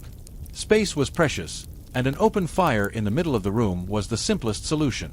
A circle of stones or a shallow pit held the flames, while a pot hung from a chain or sat directly in the embers. Smoke curled upward, escaping through thatch or small gaps in the roof beams. In winter, this filled the house with warmth, and with choking fumes that reddened eyes and blackened rafters. The diet matched the simplicity of the hearth. Grain was the staple. Oats, barley, or rye boiled into pottage, a thick porridge flavored with whatever vegetables or scraps of meat were available. Cabbage, leeks, beans, or onions might be added, creating endless variations of the same basic meal. Salt was precious, spices rarer still. Most meals were plain, filling rather than flavorful. Bread, when baked, was often coarse and dense, made from whatever flour could be ground. Without ovens, baking was a challenge. Some villages had communal ovens, built and maintained for shared use. Families carried their dough to the oven, paying a small fee or offering part of the loaf as payment. At home, peasants might bake flatbreads on heated stones or bury dough in embers to produce crude loaves. These methods produced bread that was edible but far from refined, a far cry from the white loaves enjoyed at lordly tables. Cooking outdoors was common, especially in warmer months. A fire pit dug in the yard provided space to cook without filling the house with smoke. Here pots bubbled with stews, and skewers of fish or meat roasted when such luxuries were available. Children fetched water, gathered firewood, and kept the flames alive while their parents labored in the fields. The fire was central to life, a place for warmth, for food, for gathering. Meals were modest, but they were communal. A pot of pottage was shared from a single vessel, each person dipping in with wooden spoons or even hands. Meat was rare, usually reserved for feast days or when an animal was slaughtered. More often, the diet leaned heavily on vegetables, legumes, and grains. Cheese, butter, and ale added variety when available.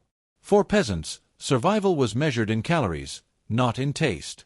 And yet, even in this simplicity, there was resilience.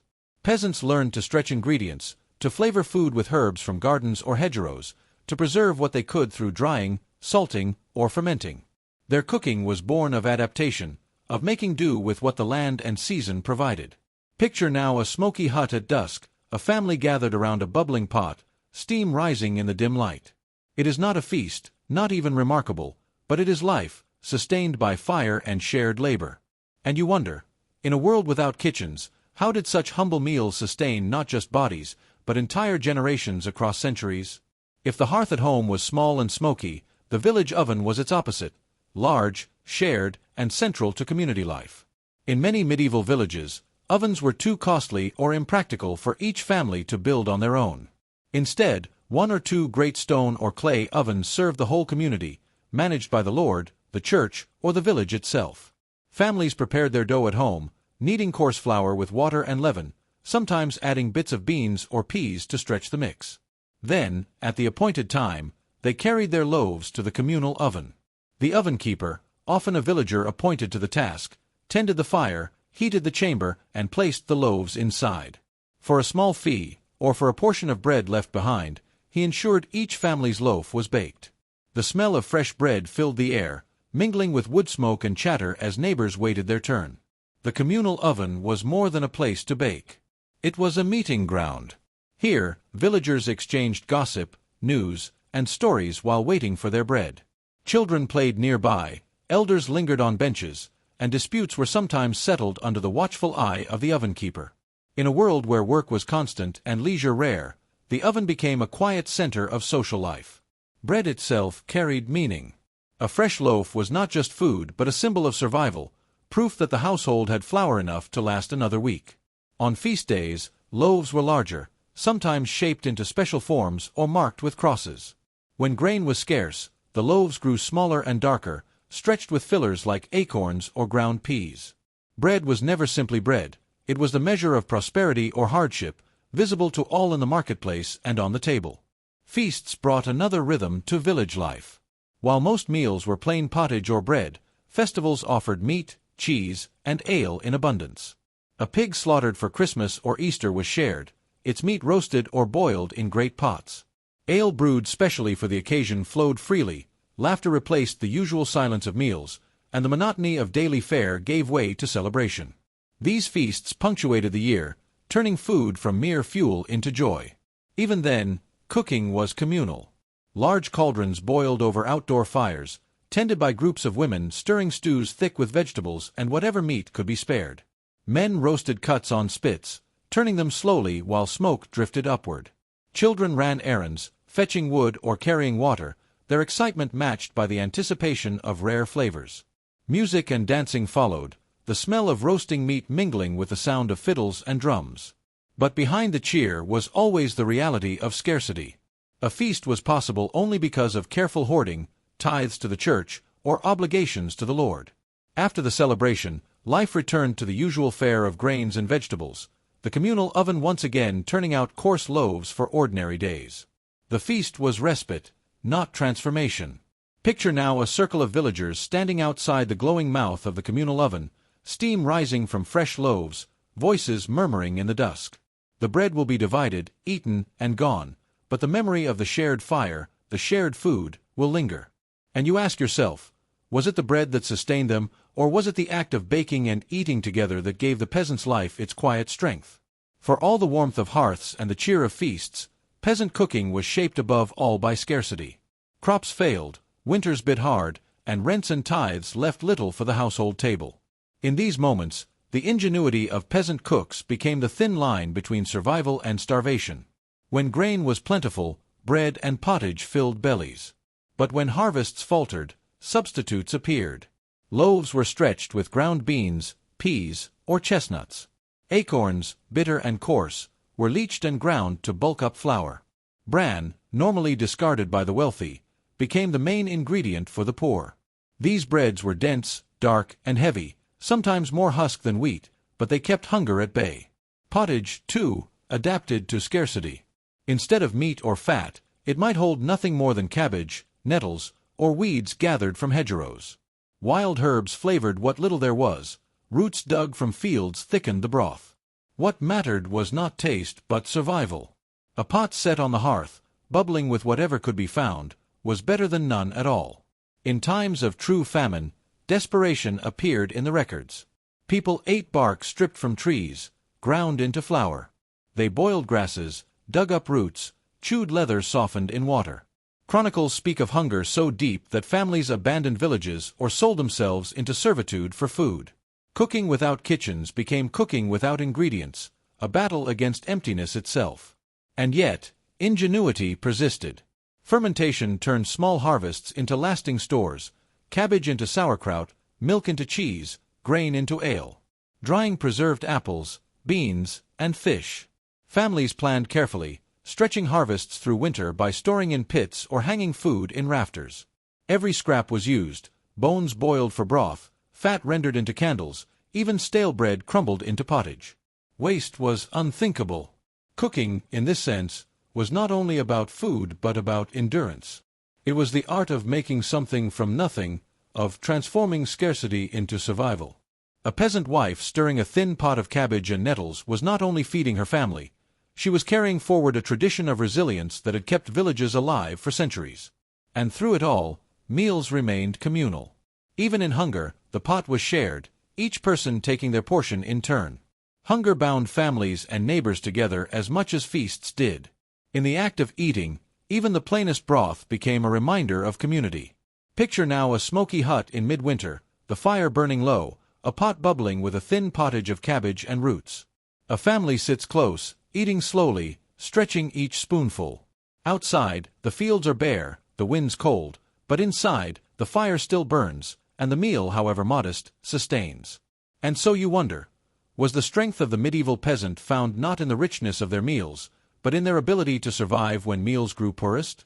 And does resilience, more than abundance, shape the true flavor of history?